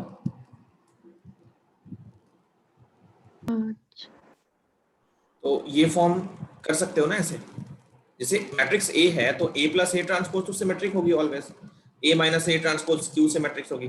अब बस इन दोनों का सम चाहिए हमको, और ये रूल भी हमको पता है कि किसी स्केलर नंबर से मैट्रिक्स को मल्टीप्लाई करना हो तो ये रूल हम लगा सकते हैं, स्केलर मल्टीप्लिकेशन पढ़ रखा है हमने। तो हाफ जो है वो तो स्केलर नंबर है, ए प्लस ए ट्रांसपोज कोई मैट्रिक्स है उसमें हाफ से मल्टीप्लाई कर सकते हैं बहुत आसानी से, इसमें भी कर सकते हैं। और हाफ से क्यों किया, क्योंकि अगर हाफ नहीं लगाएं तो इनका सम क्या होता है, 2a होता है, क्योंकि a ट्रांसपोज और a ट्रांसपोज कट जाता है तो नल मैट्रिक्स हो जाता है। तो a और a ये डबल a हो जाता है। अब इस डबल a को हमें a कैसे लेके आएंगे भाई, तो इसको भी हाफ करो, इसको भी हाफ करो, ये a/2 और a/2 वो मिला के a हो गया, तो हो गया ना। अब लिखेंगे कैसे, यही लिखना है हमको, for any square matrix, for any square matrix A plus A transpose is symmetric and A minus A transpose is skew symmetric. So A can be written as this इस तरीके से, therefore उसके बाद ये पूरा सेंटेंस कॉपी कर लोगे, prove. बोलो क्लियर? Yes sir. कॉपी करो उसको, यस सर। कॉपी करो। तो मतलब सर लाइक मैं क्या कर रहा था, मैं ना अलग अलग मैट्रिसेस ले रहा था। अलग अलग मतलब जैसे A equals to B plus C कर रहा था, जिसमें B सिमेट्रिक है और C स्क्यू सिमेट्रिक। अच्छा, तो B प्लस C का सम A के इक्वल होना चाहिए। अब इसमें परेशानी क्या आएगी, तुम्हारा A जितने भी ऑर्डर का होगा ना उतनी इक्वेशंस बनेगी। मतलब A में मान लो तुम्हारे 3x3 तुमने ले लिया, तो A B C D E F G H I, तो इसमें तुमको मेरे ख्याल में 9 इक्वेशंस बनेंगी, क्योंकि A भी निकालना है, D भी निकालना है, C भी निकालना है, I भी निकालना है, इस तरीके से। तो ये इससे बेटर नहीं हो सकता है कुछ 2 मार्कर। ये समझ आया? हाँ समझ तो आ गया। इसमें हमने लाइक वो यूज किया ना लास्ट वाला थ्योरम, थ्योरम 1 यूज किया, तो लाइक वेरिएबल्स कम हो गए हमारे, एक ही वेरिएबल रह गया। हमने बात कर ली जनरल वे में, ए के बारे में बात ही नहीं किया, ए क्या है कैसा है, हर मैट्रिक्स कवर हो गया उससे। ठीक है सर। तो इसको कॉपी कर लो, ये भी 2 मार्कर है। तो आज हमने कितने 2 मार्कर्स किए, एक तो पर्टिकुलर एलिमेंट 0 वो पहला वाला किया, और थ्योरम 1 थ्योरम 2, तो 3 2 मार्कर्स हमने कर लिए। हाँ 3। हाँ, अब कुछ चलते हैं आगे, हम 3.3 में अब एंटर करेंगे, क्योंकि 3.3 में मेरे ख्याल में हमने सारे कॉन्सेप्ट्स कवर कर लिए हैं, ठीक है? तो अब इसके बाद 3.3 में एक बार दिखा देता हूँ, उसमें कुछ क्वेश्चंस अगर तुमको लगता है देख के ही टफ तो वो हम कर लेंगे, नहीं तो मैं 3.4 के भी कॉन्सेप्ट साथ ही बता देता हूँ। ये कॉपी करके बता दो पहले।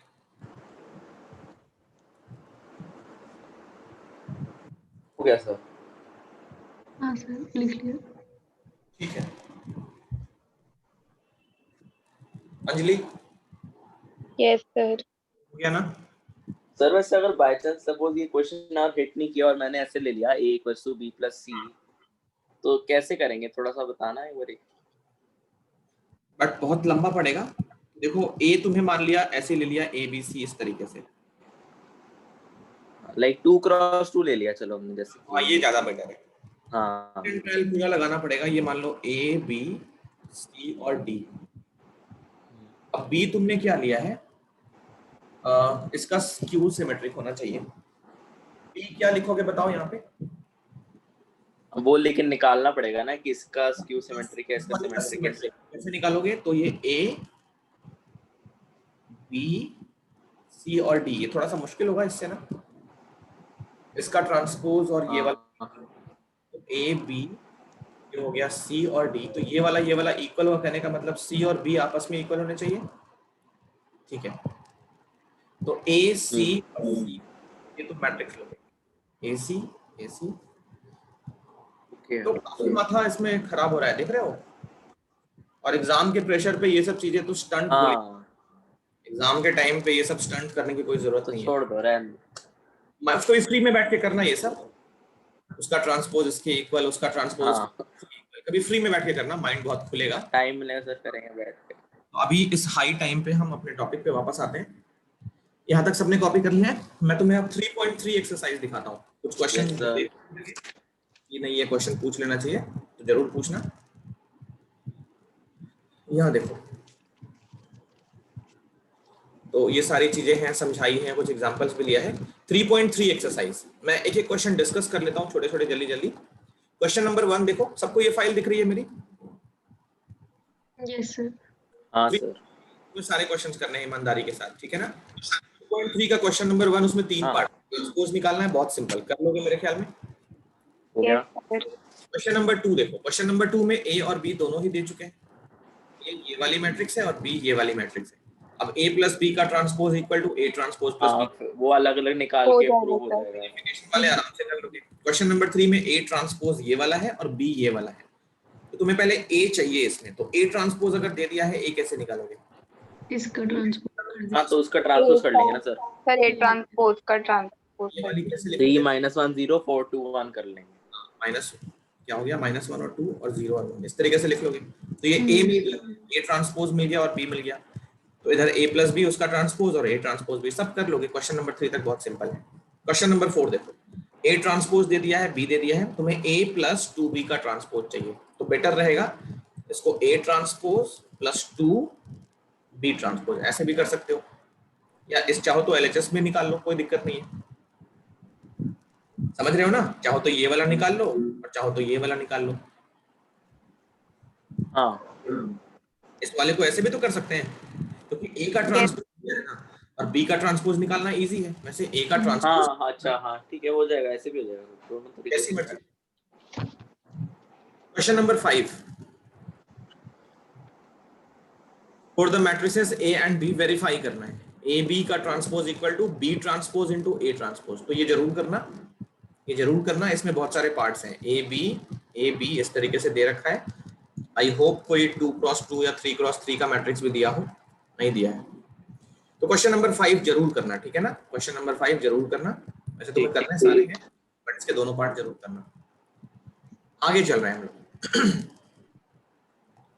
क्वेश्चन नंबर 6 देखो, क्वेश्चन नंबर 6 का एक कोई भी पार्ट कर लिया जाए क्या, करना चाहोगे? 6 का कर कोई लेते हैं सर, बता दो कौन सा थोड़ा ज्यादा सा है, वो वाला कर लेते हैं। मल्टीप्लिकेशन की प्रैक्टिस थोड़ी करनी पड़ेगी। हाँ सेकंड पार्ट करें कि फर्स्ट पार्ट करें? कोई भी कर लेते सर, आप बताओ जो। बताओ बताओ, कोई भी बताओ, क्योंकि दोनों ही सिंपल है। फर्स्ट कर लेते हैं सर, फर्स्ट ही कर। चलो फर्स्ट करते हैं। तो सर, 6 हम करें ना या आप करा रहे हो? मैं करवा देता हूँ, तुम लोग देखते रहो, ठीक है। तो तुम्हें तो वैसे ही घर पे जाके सारे करने हैं, तो एक बार मैं हाँ। कर। ये देखो इसमें क्या दिया है, ए है कॉस अल्फा और ये है साइन अल्फा, ये हो गया minus sine alpha cos alpha, ये ए हो गया। To prove A transpose into A equal to I, तो ए ट्रांसपोज पहले निकाल लो। ए का ट्रांसपोज कैसे निकालोगे, देखो यहाँ पे 2x2 है, तो ए ट्रांसपोज भी 2x2 ही रहेगा।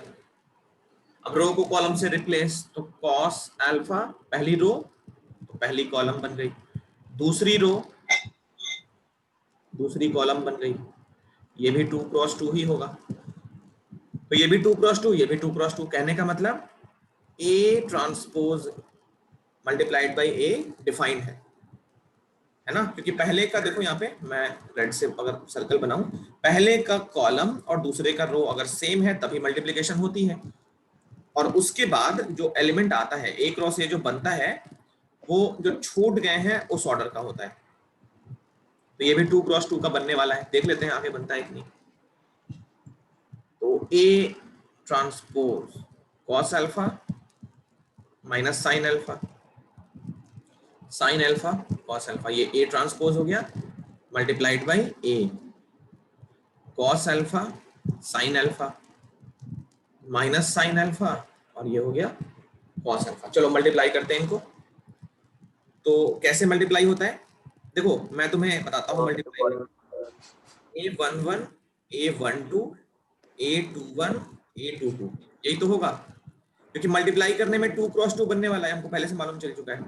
हाँ 2 क्रॉस 2 बनने वाला है, पहले वाले का रो दूसरे वाले कॉलम, तो ये 2 क्रॉस 2 तो बनने वाला है। तो 2 क्रॉस 2 बनने वाला है, हम उसके सारे एलिमेंट्स लिख लेते हैं A11 A12 A21 A22। अब देखो कैसे निकालते हैं। A11 का मतलब क्या है, A11 का मतलब ये है कि फर्स्ट रो फर्स्ट कॉलम, इन दोनों को फिक्स करो। जैसे मैं देखो फर्स्ट रो और फर्स्ट कॉलम को अगर सर्कल करूं, first row of first matrix multiplied by second matrix का first column of second matrix. यहां देखो A11 का मतलब क्या है, first row of first matrix multiplied with first column of second matrix. A11 का ये मतलब होता है कि नहीं? Yes sir. cos into cos and minus sine into minus sine. तो एक बार लिखते हैं cos स्क्वायर अल्फा और माइनस माइनस प्लस, ये हो गया साइन स्क्वायर अल्फा। अब A12 का मतलब क्या है, फर्स्ट रो ऑफ, जैसे A12 है ना यहाँ पे, तो ये वाला वन क्या बता रहा है, पहली मैट्रिक्स का फर्स्ट रो और ये पहला रो और दूसरी मैट्रिक्स का सेकंड मैट्रिक्स का सेकंड कॉलम। तो ये फर्स्ट रो और ये रही सेकंड कॉलम। अब फर्स्ट रो को इस वाले से मल्टीप्लाई, तो cos into sine cos alpha sine alpha और माइनस, तो ये हो गया माइनस का साइन अल्फा cos अल्फा। अब A21 कैसे निकालोगे, तो फर्स्ट मैट्रिक्स का second row, colour first matrix का second row multiplied by second matrix का फर्स्ट कॉलम, ये वाला। तो साइन कॉस को करेगा और ये कॉस माइनस साइन को करेगा। साइन इंटू कॉस तो हो गया sign alpha cos alpha minus cos alpha sine alpha, and A22 का मतलब दोनों के दूसरे वाले सेकंड रो और सेकंड कॉलम। तो साइन इंटू साइन हो गया साइन स्क्वायर अल्फा और ये कॉस इंटू कॉस हो गया कॉस स्क्वायर अल्फा। ये बन गया मल्टीप्लिकेशन। अब इनकी वैल्यू रखो, देखो यहाँ पे sine square alpha cos square alpha rickshaw वाले भी जानते हैं, ये 0, ये हो गया 0 और ये हो गया 1। तो क्या इसको हम I2 बोल सकते हैं, क्योंकि 2 क्रॉस 2 का ये आइडेंटिटी मैट्रिक्स है, बोलो यस यस सर। या प्रूफ। ये क्वेश्चन आई होप क्लियर है सबको। Yes sir. Yes sir. Multiplication एक बार रिवाइज भी कर लिया है हमने, एक बार मल्टीप्लिकेशन को रिवाइज भी कर लिया। हाँ कॉपी तो नहीं करना चाहोगे या करना चाहोगे? स्क्रीनशॉट ले लेते हैं, ऐसे वैसे कर लेंगे तो कोई ज्यादा दिक्कत नहीं है। कॉपी कर लो, क्योंकि ना स्क्रीनशॉट अब ज्यादा मत लो, क्योंकि आ गया हूँ नेटवर्क एरिया में। सर हो गया। चलो बहुत बढ़िया। तो क्वेश्चन नंबर 6 तक हमने कर लिया, चलते हैं आगे। अगर कुछ और करना होगा तो बता देना। 7th का फर्स्ट पार्ट को सिमेट्रिक प्रूफ करना है, कैसे करोगे? सर इसका ट्रांसपोज निकाल। ट्रांसपोज निकालोगे। सर हाँ, A ट्रांसपोज प्लस से। A transpose. अच्छा, मैंने इक्वालिटी ऑफ मैट्रिक्स बताई थी ना तुम लोगों को। Yes sir. देखो ये वाला, जैसे मान लो कॉन्सेप्ट तो हमने सीख लिया, बट क्वेश्चंस में करें कैसे, दो मैट्रिक्स को इक्वल कैसे करें। तो ये रहा A है ना, A हमको दे दिया, A का ट्रांसपोज निकाल लेना। तो ये तो पहली बात स्क्वायर मैट्रिक्स होनी चाहिए ना ट्रांसपोज के लिए। Yes sir. क्यों स्क्वायर क्यों होनी चाहिए? सर कोई भी हो सकती है। मेरी बात में तुम लोग हाँ में हाँ मिलाते रहते हो ना। नहीं, ट्रांसपोज के लिए सर एक सेकंड, सर आपने क्या बोला था सर? सर एक सर ट्रांसपोज के लिए तो कोई भी हो सकती है, बट सिमेट्रिक होने के लिए स्क्वायर होनी चाहिए ना। हाँ, तो A का आपने वो बोला था ना स्क्वायर सिमेट्रिक के लिए, तभी मैंने हाँ बोला। तो ये सिमेट्रिक प्रूफ करना है इसलिए स्क्वायर है। हाँ, ट्रांसपोज निकालना है इसलिए स्क्वायर नहीं दिया है। सिमेट्रिक प्रूफ करना है, स्क्यू सिमेट्रिक करना है, इसलिए ये स्क्वायर दिख रहा है। क्योंकि अब ये थोड़ा ना बोलेगा 2 into 5 को 100 प्रूफ करो, कैसे प्रूफ करेंगे जब 100 होगा ही नहीं। तो अगर सिमेट्रिक करना है तो स्क्वायर होना पड़ेगा ना, तभी तो स्क्वायर मैट्रिक्स देगा और सिमेट्रिक प्रूफ करने को बोलेगा। अब वो रेक्टेंगुलर मैट्रिक्स दे देगा इस तरीके से, रेक्टेंगुलर मैट्रिक्स वर्ड नहीं होता है, मतलब ऐसा एलिमेंट इस तरीके से दे दिया 2 क्रॉस 3 का, तो इसको कौन कर पाएगा सिमेट्रिक? दुनिया का कोई भी इंसान सिमेट्रिक नहीं कर पाएगा। जब होगा ही नहीं तो कैसे करेंगे? 2 + 5 को 100 कैसे करेंगे?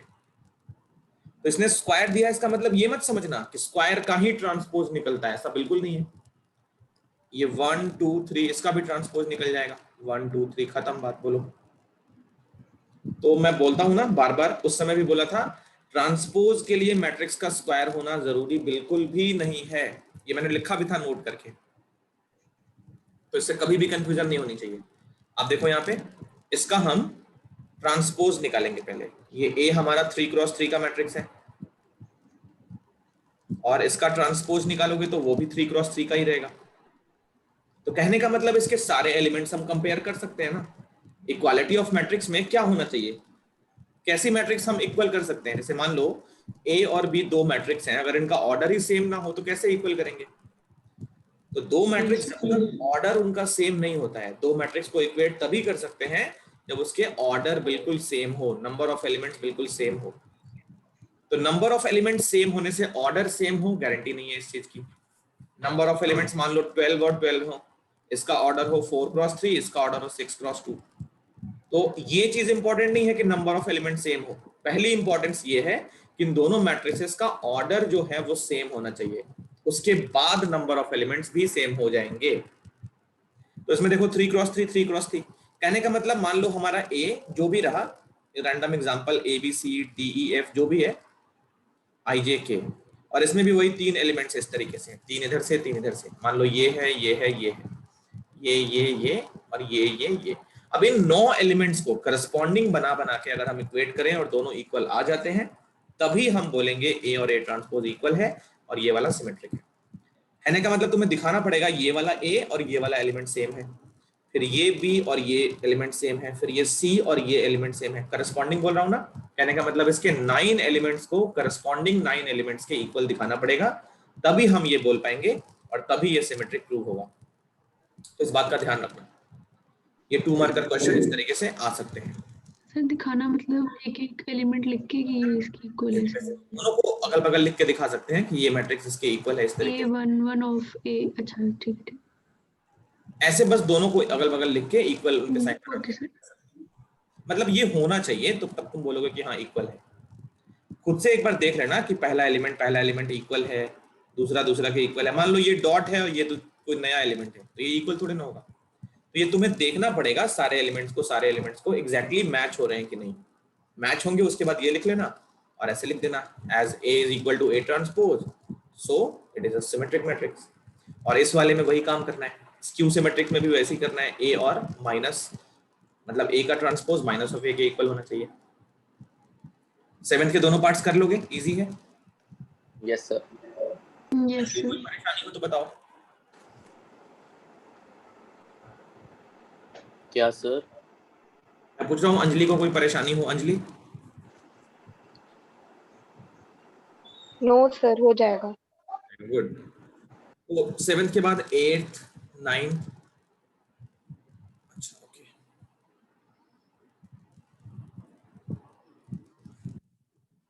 देखो ये क्वेश्चन नंबर 9 कॉन्सेप्ट वाइज थोड़ा सा इंपॉर्टेंट है, ये थ्योरम 2 पे बेस्ड है। थ्योरम 2 अभी किया है ना, तो 2 मार्कर में ऐसे भी आ सकते हैं। कोई मैट्रिक्स तुमको दे देगा और बोलेगा find a symmetric matrix for this and a skew symmetric matrix for this. तुम्हें ये बात याद रखनी पड़ेगी। मैं एक नोट करके बना देता हूँ, थ्योरम 2 का कंक्लूजन लिख देता हूँ यहाँ पे। थ्योरम 2 का कंक्लूजन क्या होता है वो लिख लेता हूँ।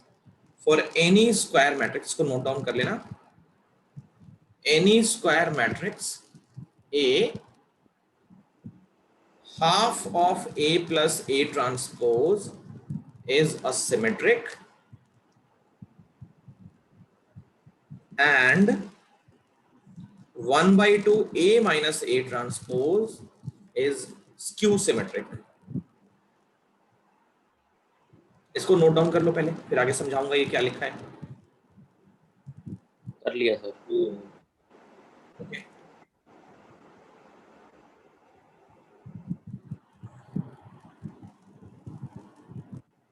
टेंथ भी यही है, 10th भी थ्योरम 2 पे बेस्ड है, तो ये बात जिसको याद रहेगी वही 10th कर पाएगा।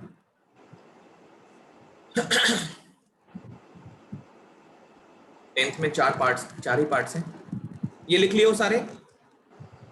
यस सर देखो अब ध्यान से सुनो, क्वेश्चन नंबर 10 भी इसी पे हो जाएगा, ये बात याद रखनी पड़ेगी बस।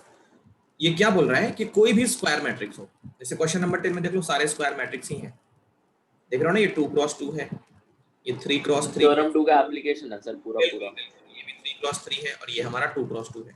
तो जब तक स्क्वायर मैट्रिक्स नहीं होगा हम इसका सिमेट्रिक और क्यू सिमेट्रिक नहीं निकाल पाएंगे। अब मान लिया क्वेश्चन नंबर 10 का फर्स्ट पार्ट में करता हूं, अगर ए दे दिया है 3 5 1 -1, अब बोल दिया है इसका सिमेट्रिक मैट्रिक्स फाइंड करो और इसका क्यू सिमेट्रिक मैट्रिक्स फाइंड करो। तो सिमेट्रिक मैट्रिक्स कैसे फाइंड करोगे, इसको half A plus A transpose निकाल लोगे। तो कैसे निकालोगे, याद रहेगा तभी तो। और अगर ये निकालना है तो half A minus A transpose कर लोगे, और ये निकालना हमको आता है, कैसे निकालोगे, इसका ट्रांसपोज करोगे, दोनों को ऐड करोगे, हाफ से मल्टीप्लाई कर लोगे। स्क्यू सिमेट्रिक कैसे निकालोगे, ए का ट्रांसपोज करोगे, दोनों को माइनस करोगे। कहने का मतलब हमने मैट्रिक्स एडिशन और सब्ट्रैक्शन सीख लिया है अलजेब्रा ऑफ मैट्रिसेस में, याद है। सर ये Yes, पहले वाले sir. का 3 हाँ 3 सर 3 -1 है, आंसर पूछ रहे हो, 3 3 हाँ, और नीचे 3 -1। फिर बताऊंगा। ए हमको दे दिया ये वाला 3 5 1 -1, ए ट्रांसपोज अगर निकालें, ए ट्रांसपोज क्या होगा, 3 5 1 3 5 1 -1 हाँ। निकाले हम लोग ए प्लस ए ट्रांसपोज और इसका हाफ। तो हाफ बाद में देख लेंगे उसको, पहले ए 6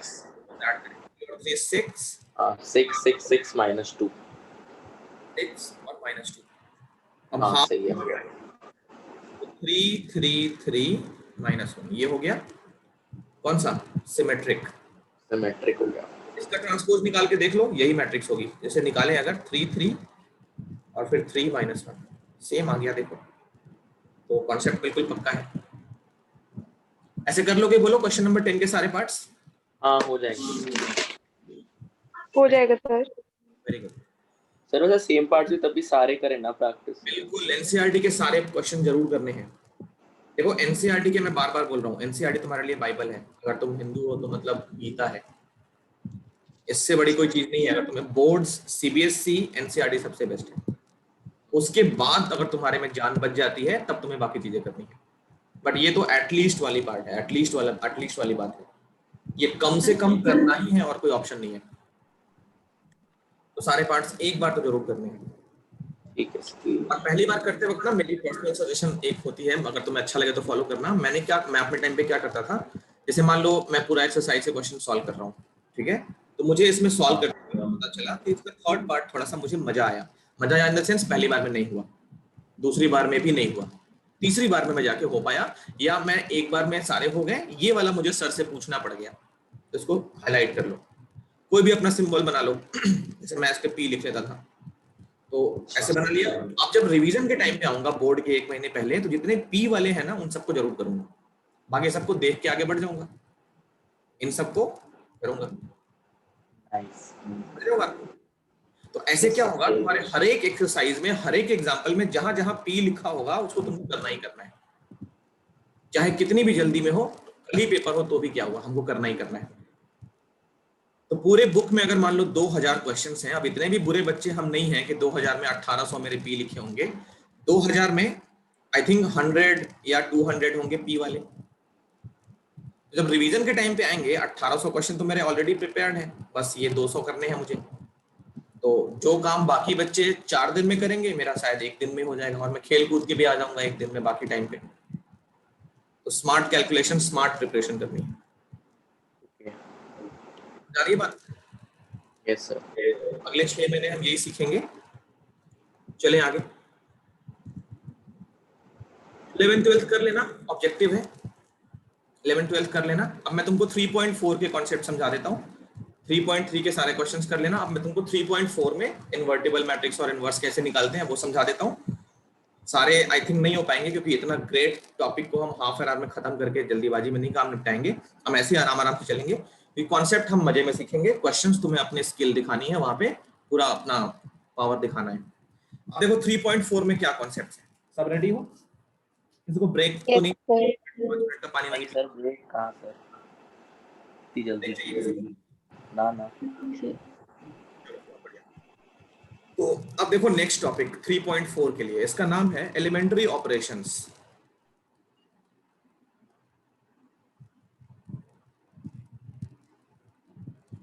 इसको ट्रांसफॉर्मेशंस भी बोलते हैं।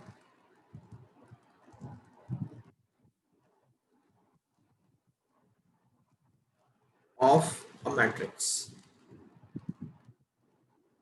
Elementary operations. ये क्यों जरूरी है? क्योंकि मैट्रिक्स का इनवर्स निकालने में हमको इसकी जरूरत पड़ती है। ओके, मैट्रिक्स का इनवर्स निकालने के लिए हमें कुछ ऑपरेशंस करने पड़ते हैं। टोटल ये ऑपरेशंस कितने हैं? 6 ऑपरेशंस हैं total. There are 6 such operations, 6 such operations. 6 मतलब कैसे कैसे हैं? तो 3 हमारे रो वाले हैं और 3 कॉलम वाले हैं। 3 रो ऑपरेशंस एंड 3 कॉलम ऑपरेशंस। कोई भी एक सीख लें, दूसरा वाला तो ऑटोमेटिक प्रिपेयर हो जाएगा। अब पहला ऑपरेशन देखो, मैं एग्जांपल के थ्रू भी समझाते चलूंगा। पहला ऑपरेशन ये है, जिसे मैं रो की बात करूं, कॉलम वाला भी समझा देंगे, पहले रो की बात समझ लो, ये 3 समझ लो। किसी भी रो के, मैट्रिक्स के किसी भी रो को, जैसे ith रो है मैट्रिक्स में, उसको मैं रिप्लेस कर सकता हूं jth रो से। वाइस वर्सा भी हो सकती है, मतलब i को j से रिप्लेस करो, j को i से रिप्लेस, ऐसा कर सकते हो। देखो एक चीज समझो, इस वाले में और इस वाले में डिफरेंस अभी तुम्हें क्लियर कट समझ में आ जाएगा। जैसे मान लो x को y लिखा है, तो इसका मतलब क्या है? x की जगह पे y लिख सकते हो, y की जगह पे x नहीं लिख सकते हो। तुमने केमिस्ट्री पढ़ा होगा, जैसे कोई इक्वेशन है, मुझे केमिस्ट्री उतना नहीं पता है, C+O2 = CO2, तो कहने का मतलब इसमें दोनों साइड एरो होता है। तुमने कभी देखा है ये चीज? कभी ये देखा? Yes sir. हाँ सर। वैसे कोई केमिस्ट्री पढ़ता है इस साल क्या? मतलब तुमने केमिस्ट्री ऑप्ट किया है? PCM? Yes sir. Yes sir. Sir सब पे ही होगी केमिस्ट्री तो। अच्छा ऐश्वर्या, क्या यस सर, आज टेस्ट था सर केमिस्ट्री का। पीसीएम है ना? सर वो सर ये दो बताता है कि लाइक वो इक्विलिब्रियम स्टेट में आ जाता है, लाइक रिवर्सिबल है वो। रिवर्सिबल इक्वेशन है ये। यस हाँ। सर। ये एरो का कहने का मतलब ये है कि ऊपर वाला भी चल सकता है, मतलब C+O2 C2 CO2 बन जाएगा। प्रोडक्ट भी वो बना सकता है, रिएक्टेंट। हाँ ये वही है कुछ हद तक। इस वाले का मतलब है कि सिर्फ लेफ्ट से राइट हो सकता है, इस वाले का मतलब है left right, right to left भी हो सकता है। यहाँ जो है, ये मैंने पहले रो में, पहले रूल में यही लिखा है, ith रो को jth से भी रिप्लेस कर सकते हैं, jth रो को ith से रिप्लेस कर सकते हैं। इसका एग्जांपल देखो, मान लो कोई मैट्रिक्स है A, 1 2 3, ज्यादा बड़ा एलिमेंट नहीं लेते हैं, 4 5 6, एक और ले लेते हैं 7 8 9, 3 क्रॉस 3 का ये मैट्रिक्स है। ओके, अब क्या करना है, इसमें ये R1 है, ये हमारी R2 है और ये हमारी R3 है। हम चाहे तो R2 की जगह पे R2 को इंटरचेंज कर सकते हैं R3 से। तो अब ये मैट्रिक्स क्या बन जाएगी ऐसा करने से?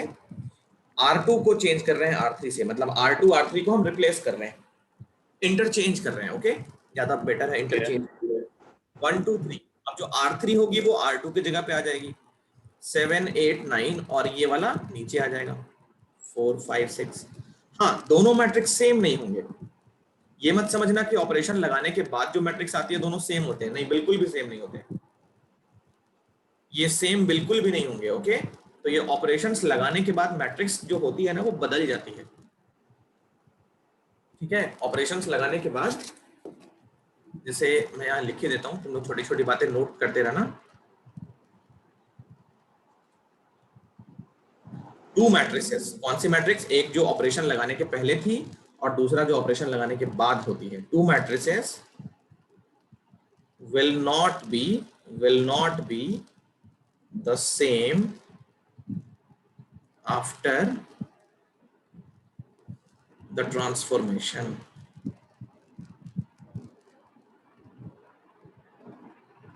इस बात को अच्छे से नोट डाउन कर लेना, अभी मत लिखो, अभी समझ लो, पहले मैं लिखने का पूरा टाइम दे दूंगा।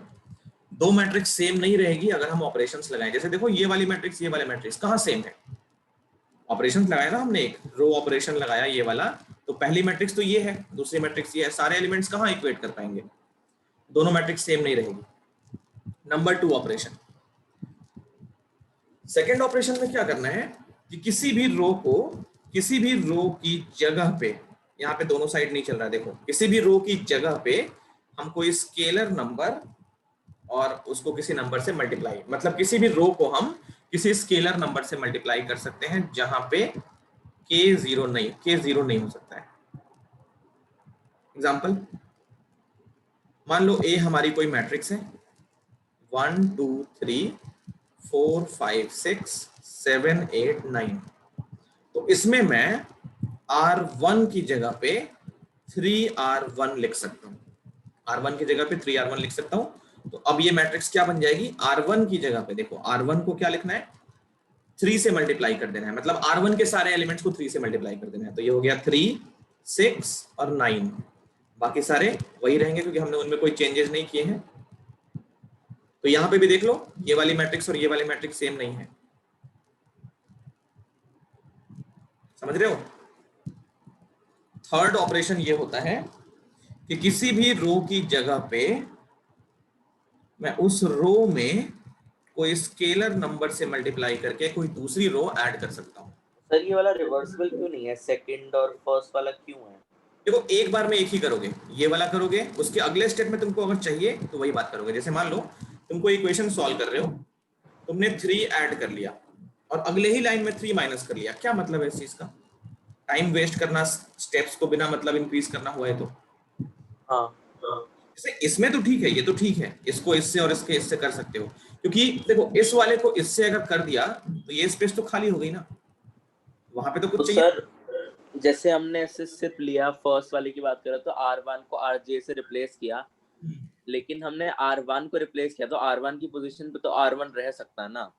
हाँ क्यों नहीं रह सकता लाइक हमने R3 के एलिमेंट्स को R2 में लिख दिया, अच्छा पर ओके, जरूरी थोड़ा ना R2 के एलिमेंट्स भी कहीं जाएंगे, ऐसा हो सकता है ना कि R3 के एलिमेंट सेम ही रहे, तो तब उस केस में R1 to RJ होगा ना सर। तो ऐसे लिखो, ऐसे भी लिख सकते हो, मतलब दो एलिमेंट्स को एक बार में रिप्लेस कर सकते हो, दो रोज को एक साथ रिप्लेस कर सकते हो। जैसे R1 की जगह R2 लिख दिया और R2 की जगह R3 लिख दिया, ऐसा कर सकते हो। नहीं मैं कुछ और कह रहा था। अच्छा, मैं समझा नहीं, फिर एक बार फिर से पूछो। मैं कह रहा था सर कि जैसे हमने R2 की जगह R3 बिल्कुल लिख सकते हो, कोई दिक्कत नहीं है, कर सकते हो। ओके ठीक है, तो ये हो गया। अब थर्ड एक्सप्लेनेशन मैं बता दूं, थर्ड में क्या बता रहा था। हाँ देखो थर्ड, यहाँ पे भी के हमारा नॉन जीरो नंबर होना चाहिए। ये क्या है एक बार फिर से समझ लो। थर्ड वाले में किसी भी रो की जगह पे वो रो और किसी दूसरे रो में कोई नंबर मल्टीप्लाई करके हम ऐड कर सकते हैं। कहने का मतलब, मान लिया ए हमारा कोई मैट्रिक्स है 1 2 3 4 5 6 और ये रहा 7 8 9। अब मुझे क्या करना है, जैसे मान लिया मैंने R2 की जगह पे R2 में 2R1 ऐड करना है, तो ऐसा कर सकते हैं। ऐसा करने के बाद क्या बनेगा, देखो सिर्फ R2 चेंज होगा। ओके, R1 R3 पहले लिख लो, 1 2 3 और 7 8 9। चेंज किस में होगा, सिर्फ R2 में होगा, क्योंकि सिर्फ R2 मैंने चेंज किया। R2 चेंज कैसे किया है, तो R2 के सारे एलिमेंट्स में R2 के एलिमेंट्स और R1 के डबल एलिमेंट्स ऐड करने हैं। जैसे ये वाला जो एलिमेंट होगा, ये वाला, वहां पे क्या लिखोगे, 4 तो रहेगा ही रहेगा, ये वाला इसमें ऐड होगा, इस फॉर्मूले से निकालो, R1 का डबल, मतलब R1 का 1 है, उसको डबल कर लोगे तो कितना आ गया 6, यहाँ पे लिखोगे 6। अब इस 5 की जगह पे क्या होगा, तो 5 तो रहेगा ही, 5 में 2 का डबल भी ऐड हो जाएगा, 2 into 5, नहीं 5 में 2 का डबल, तो 4 और 5 9। ये समझ आ रही है बात कि नहीं आ रही है? Yes sir. यहाँ का जो एलिमेंट होगा, यहाँ का मेरा पेन दिख रहा होगा, यहाँ का जो एलिमेंट होगा वो 6 में 3 का डबल ऐड करेगा, 6 तो 12, ये हो गया 12। तो देखो दोनों मैट्रिक्स सेम नहीं है, तो ये हमारे 3 ऑपरेशन होंगे रो के। ऐसे ही 3 ऑपरेशन होंगे कॉलम के भी। आई होप कॉलम वाले ऑपरेशन तुम लिख पाओगे खुद से। जैसे मैं लिखी दूं यहाँ पे साइड में, कॉलम के भी 3 ऑपरेशंस चाहो तो लिख सकते हो। ये कॉलम के लिए मैं नंबर 4 5 6 से स्टार्ट करूंगा, क्योंकि यहाँ पे मैंने 6 ऑपरेशंस बताए हैं। तो थर्ड ये हो गया। फोर्थ में देखो, किसी भी कॉलम को jth कॉलम से रिप्लेस कर सकते हो, इंटरचेंज भी कर सकते हो। रिप्लेस भी कर सकते हो, इंटरचेंज भी कर सकते हो। ओके, फिफ्थ वाला देखो, किसी भी कॉलम को किसी कांस्टेंट नंबर से मल्टीप्लाई कर सकते हो। मल्टीप्लाई मतलब डिवाइड भी चलेगा। जैसे किसी नंबर को 5 से मल्टीप्लाई करना, कहने का मतलब उस नंबर को 1/5 से डिवाइड करना, ऐसे उस नंबर को 1/5 से डिवाइड करना।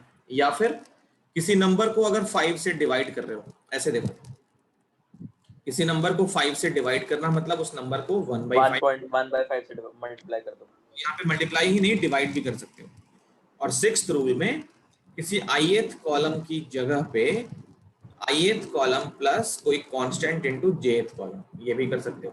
तो ये 3 एग्जांपल के साथ लिखोगे और ये 3 ऐसे ही लिख लोगे। जल्दी से लिख के बताओ मुझे ऐश्वर्या। Yes sir. अब देखो, इनवर्स मैट्रिक्स की तरफ हम पहुंच रहे हैं, ठीक है, इनवर्स मैट्रिक्स की तरफ पहुंच रहे हैं। कैसे निकालते हैं, क्या होता है, पहले क्या होता है वो समझ लो, फिर निकालने का प्रोसेस हम शायद अगली क्लास पे करेंगे। इनवर्टिबल मैट्रिक्स समझना इसको अच्छे से, इसमें क्वेश्चन आते हैं 6 मार्कर, ठीक है। तो यहीं से स्टार्ट हो गया समझने वाला काम। इनवर्टिबल मैट्रिक्स मतलब कौन सी मैट्रिक्स का इनवर्स एग्जिस्ट करेगा, कैसे सिचुएशन में इनवर्स एग्जिस्ट करेगा, वो चीज है। तो इसकी थ्योरी है थोड़ी सी। एनी स्क्वायर मैट्रिक्स, पहली बात तो ये दिमाग में बिठा लो कि इनवर्स केवल स्क्वायर मैट्रिक्स का ही एग्जिस्ट करता है। अगर मैट्रिक्स स्क्वायर नहीं है, मतलब m क्रॉस m नहीं है, तो उसका इनवर्स एग्जिस्ट नहीं करेगा। तो for any square matrix A, उसका ऑर्डर मान लिया m है, of order m, if there exist another matrix P, मैं समझा रहा हूं, ठीक है, another matrix B such that A into B और B into A इक्वल हो I के। I का मतलब समझ लो, I जो है an identity matrix of order M, identity matrix वही same order, of same order M। तो अगर ऐसा होता है, इस केस में B is called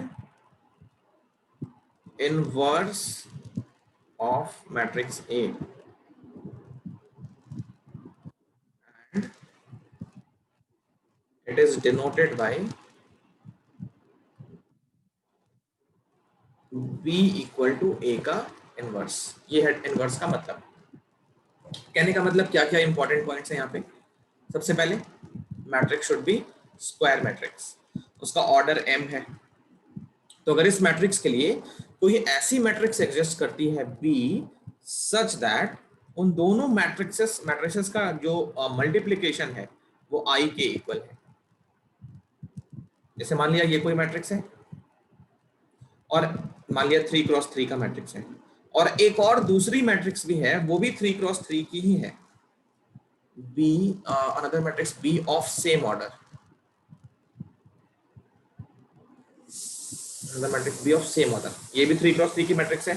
अब कोइंसिडेंटली अगर इन दोनों का प्रोडक्ट ऐसा आ जाता है, कैसा, 1 0 0 0 1 0 0 0 1, तो फिर इस वाले को, जैसे मान लिया ये A है, ये मान लिया B है, तो A को बोलेंगे वो B का इनवर्स है और B को बोलेंगे वो A का इनवर्स है। वाइस वर्सा होता है यहाँ पे, समझ रहे हो?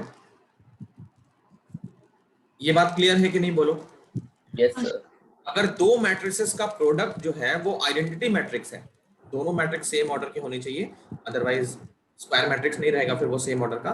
तो दो मैट्रिसेस हैं, दोनों सेम ऑर्डर के हैं और दोनों स्क्वायर मैट्रिक्स होने चाहिए। देखो 3x3 3x3, तो इन दोनों मैट्रिसेस का प्रोडक्ट अगर उसी ऑर्डर में आइडेंटिटी मैट्रिक्स मिल जाती है तो हम ये बोलते हैं पहला वाला दूसरे वाले का इनवर्स है और दूसरा वाला पहले वाले का इनवर्स है। कुछ इंपॉर्टेंट चीजें यहाँ पे हमको नोट डाउन करनी चाहिए। सबसे पहली चीज, ये स्क्वायर मैट्रिक्स पे थोड़ा फोकस करेंगे। मैट्रिक्स जो होती है वो स्क्वायर होनी चाहिए। if the matrix is not a square matrix,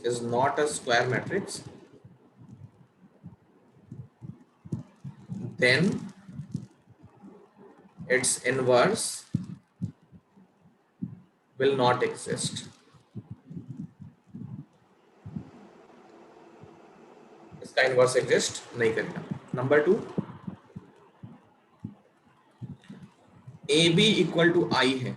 अगर A B equal to I है, then A is the inverse of B and vice versa. कहने का मतलब A जो होगा वो B का इनवर्स होगा एंड B जो होगा वो A का इनवर्स होगा. इसको ना कॉपी कर लो, फिर मैं एक दो एग्जांपल लेता हूँ, तब ये बात और अच्छे से समझ आएगी. सर वैसे एक लाइक अजीब सा डाउट है थोड़ा सा. आप बताओ. कोई बात नहीं. अगर हमें A और B में कोई रिलेशन दे रखा हो, A into B का कोई रिलेशन दे रखा हो, तो हम सीधा सीधा मैट्रिक्स लाइक इनवर्स निकाल सकते हैं ना using this A into B equals to identity. और A वैसे भी निकालेंगे तो 18 वेरिएबल्स होंगे, बट अगर एक और तभी इनवर्स होगा. A into B करके आइडेंटिटी बनती है तभी तो इनवर्स होगा. A into B करने पे आइडेंटिटी ना बने तो क्या होगा? हाँ तो वो तो नहीं होगा. मैं कह रहा हूँ कि हमें जैसे B निकालना है ना. नहीं हो पाया, छोड़ो, गलत था. तुम सही तरह जा रहे हो. देखो मैं तुम जो कह रहे हो शायद मैं समझ गया हूँ. तुम ये कह रहे हो A B C D E F G इनको मल्टीप्लाई कर दें हम, और तुम्हें इसका इनवर्स निकालना है. तो मान लिया तुमने इसको ले लिया, क्या ले लिया, x से स्टार्ट कोई करेंगे. भी, हाँ x y z मतलब ऐसे एलिमेंट्स ले लिए, बट इसमें एक प्रॉब्लम है कि हमें मिल रहे हैं 18 वेरिएबल्स. हाँ बिल्कुल सही. ठीक है, तो तभी मैंने कहा था कि अगर हमें दूसरी एक और वो दे रखा हो ना रिलेशन, तब हम कर सकते हैं. फिर कितना माइंड लगेगा लेकिन. मतलब मैं कह रहा हूँ मेथड है बस ऐसे. A1 B1 C1. अब तुम क्या कह रहे हो? तुम ये कह रहे हो कि इसको इससे हाँ, मल्टीप्लाई करो और 1 से. Total will get like 18 equation something. देखता हूँ कितने. 1 2 3, बाप रे बाप, मत ही करो तो अच्छा रहेगा. 1 नहीं 9 सर, ये करने लायक नहीं है, बट ऐसे ही 9 इक्वेशंस मिलेंगे. 18 नहीं 9 मिलेंगे. 18 वेरिएबल्स होंगे and equations would be 9. Equation So should we be 9 need, but number of हाँ, variables. so we need to find another relation, तब हम कर सकते हैं सॉल्व, बिकॉज़ उससे हमें 9 इक्वेशंस और मिल जाएंगे. इक्वेशन 9 मिलेंगी. हाँ, फिर उनमें और भी रिलेशन दिया हो तो फिर और भी हो सकता है. हाँ, तो ये कंप्यूटर कर पाएगा, हम इंसान तो. Very silly method. हाँ, हम तो ऐसे ही करेंगे. एग्जिस्ट. वैसे मैथमेटिकली तो पॉसिबल है ना करना. हाँ, क्यों नहीं पॉसिबल है. हमारे लिए भले पॉसिबल ना हो. CS कंप्यूटर से कर देंगे, कोई दिक्कत नहीं. कंप्यूटर लेके जाना एग्जाम में और उसको पॉकेट से फटाफट कर लेना. इससे अच्छा मेथड से ही कर लेते हैं.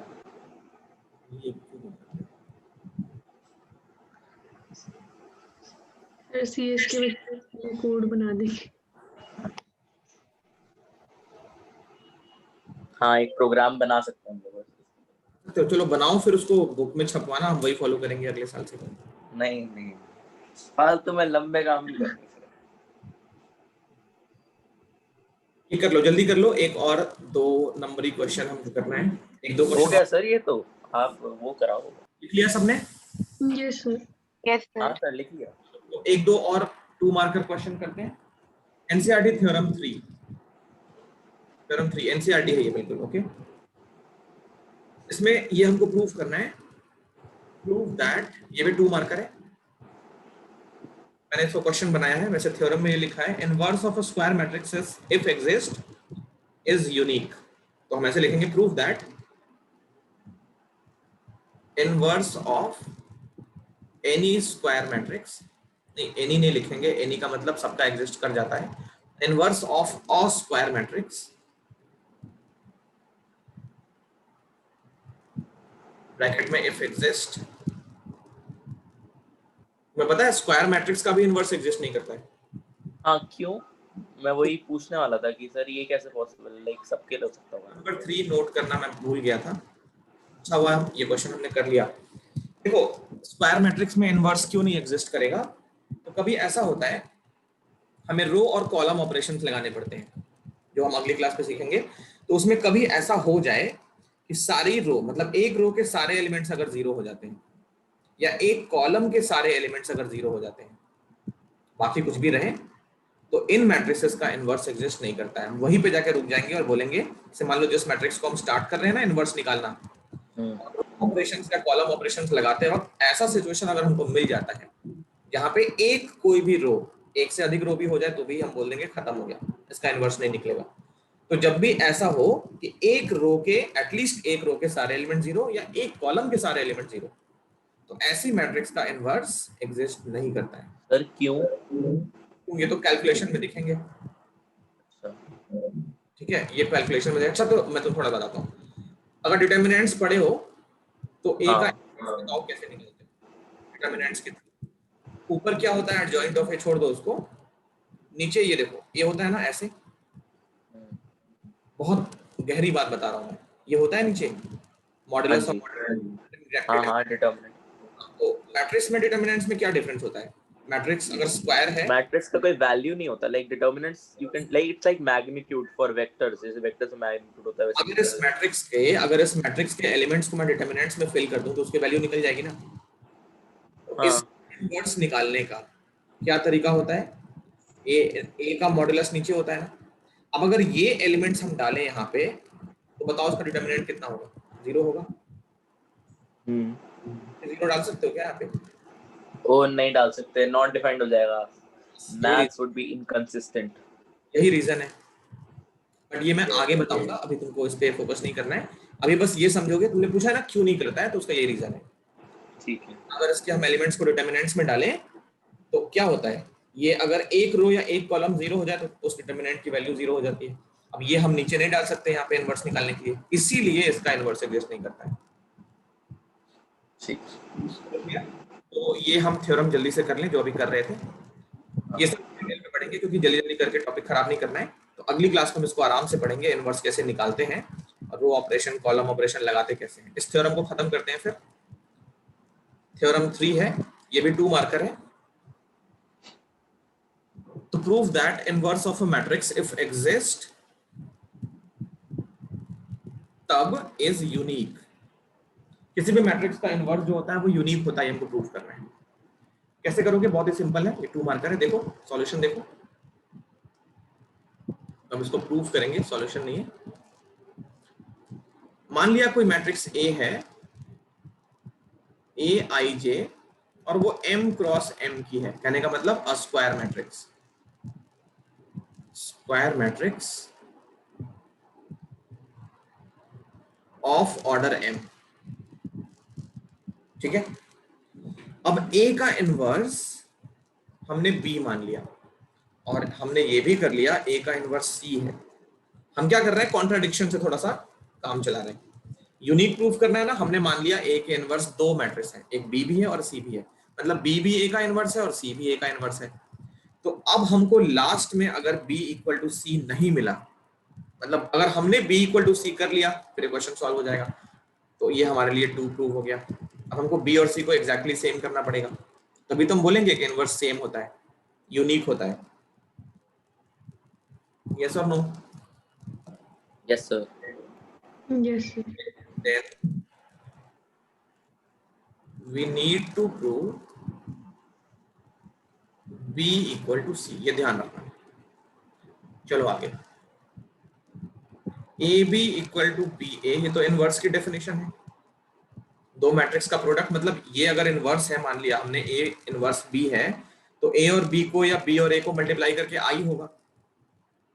इसी तरीके से ए का इनवर्स अगर सी है, मतलब सी का इनवर्स अगर ए है, तो ए सी या सी ए, ये मल्टीप्लाई करके ये भी आई होगा, होना चाहिए ना, इनवर्स की डेफिनेशन है।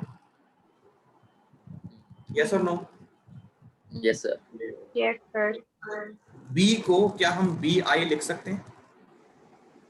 Yes sir. हाँ, किसी भी मैट्रिक्स में आइडेंटिटी मैट्रिक्स मल्टीप्लाई करके सेम मैट्रिक्स रहती है, खुद ही आ जाता है। हाँ, ये बी। अब यहाँ देखो आई की जगह पे क्या ये सी ए लिख सकते हो या ए सी लिख सकते हो आई की जगह पे? हाँ, sir. हाँ जी। इस वाले को मतलब बी, ये मैट्रिक्स के फॉर्म में नहीं है, मल्टीप्लाई कर रहे हैं, यहाँ देखो बी को ए सी लिख लो, ये वाला लिख सकते हो ना आई की जगह पे। अब यहाँ देखते रहना, ये बी ए इंटू सी, क्योंकि मैट्रिक्स का जो मल्टीप्लीकेशन है वो क्या होता है, कम्यूटेटिव होता है ना, सॉरी वो बोलते हैं एसोसिएटिव होता है ना। ए बी सी में हम बी सी को पहले करें, फिर ए बी को करें और सी को करें, ये तो पढ़े होंगे। एसोसिएटिव होता है, रिग्रुपिंग हम कैसे भी कर सकते हैं। हाँ, देखो बी और ए को हम क्या लिख सकते हैं, आई लिख सकते आई हैं, लिख सकते हैं तो आई सी आ जाएगा। आई सी का मतलब सी हो गया, तो यहाँ पे बी और C, B equals to C. B और सी इक्वल कर लिया, तो ऐसा बोल सकते हैं देयरफॉर, क्योंकि बी और सी इक्वल हो गया है, inverse of any matrix, inverse of any matrix बोल रहे हैं मतलब वो स्क्वायर मैट्रिक्स गारंटी है, इफ एग्जिस्ट इज यूनिक। ये 2 मार्कर हो गया, कॉपी कर लो।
हो गया, यस सर। Yes, sir. ठीक है। तो आज ना यहीं पे स्टॉप कर रहे हैं, आज हम यहीं पे स्टॉप कर रहे हैं। अभी देखो बाकी क्या क्या है, बाकी है हमारा इनवर्स निकालने का प्रोसेस और फिर 3.4। तो अगली क्लास इस पे लास्ट होगी मैट्रिसेस की। नेक्स्ट क्लास में जैसे हमारा वेडनेसडे को है ना, तो 1 घंटे सफिशिएंट है, कॉन्सेप्ट में काफी कुछ बता दूंगा और एक क्वेश्चन करके दिखा दूंगा। फिर फ्राइडे को जब हम मिलेंगे तो हम नया टॉपिक स्टार्ट कर लेंगे, डिटर्मिनेंट्स। सर ओके, हाँ सर फ्राइडे को मेरा वो है मैथ्स का मिड टर्म एग्जाम। अच्छा, ओके।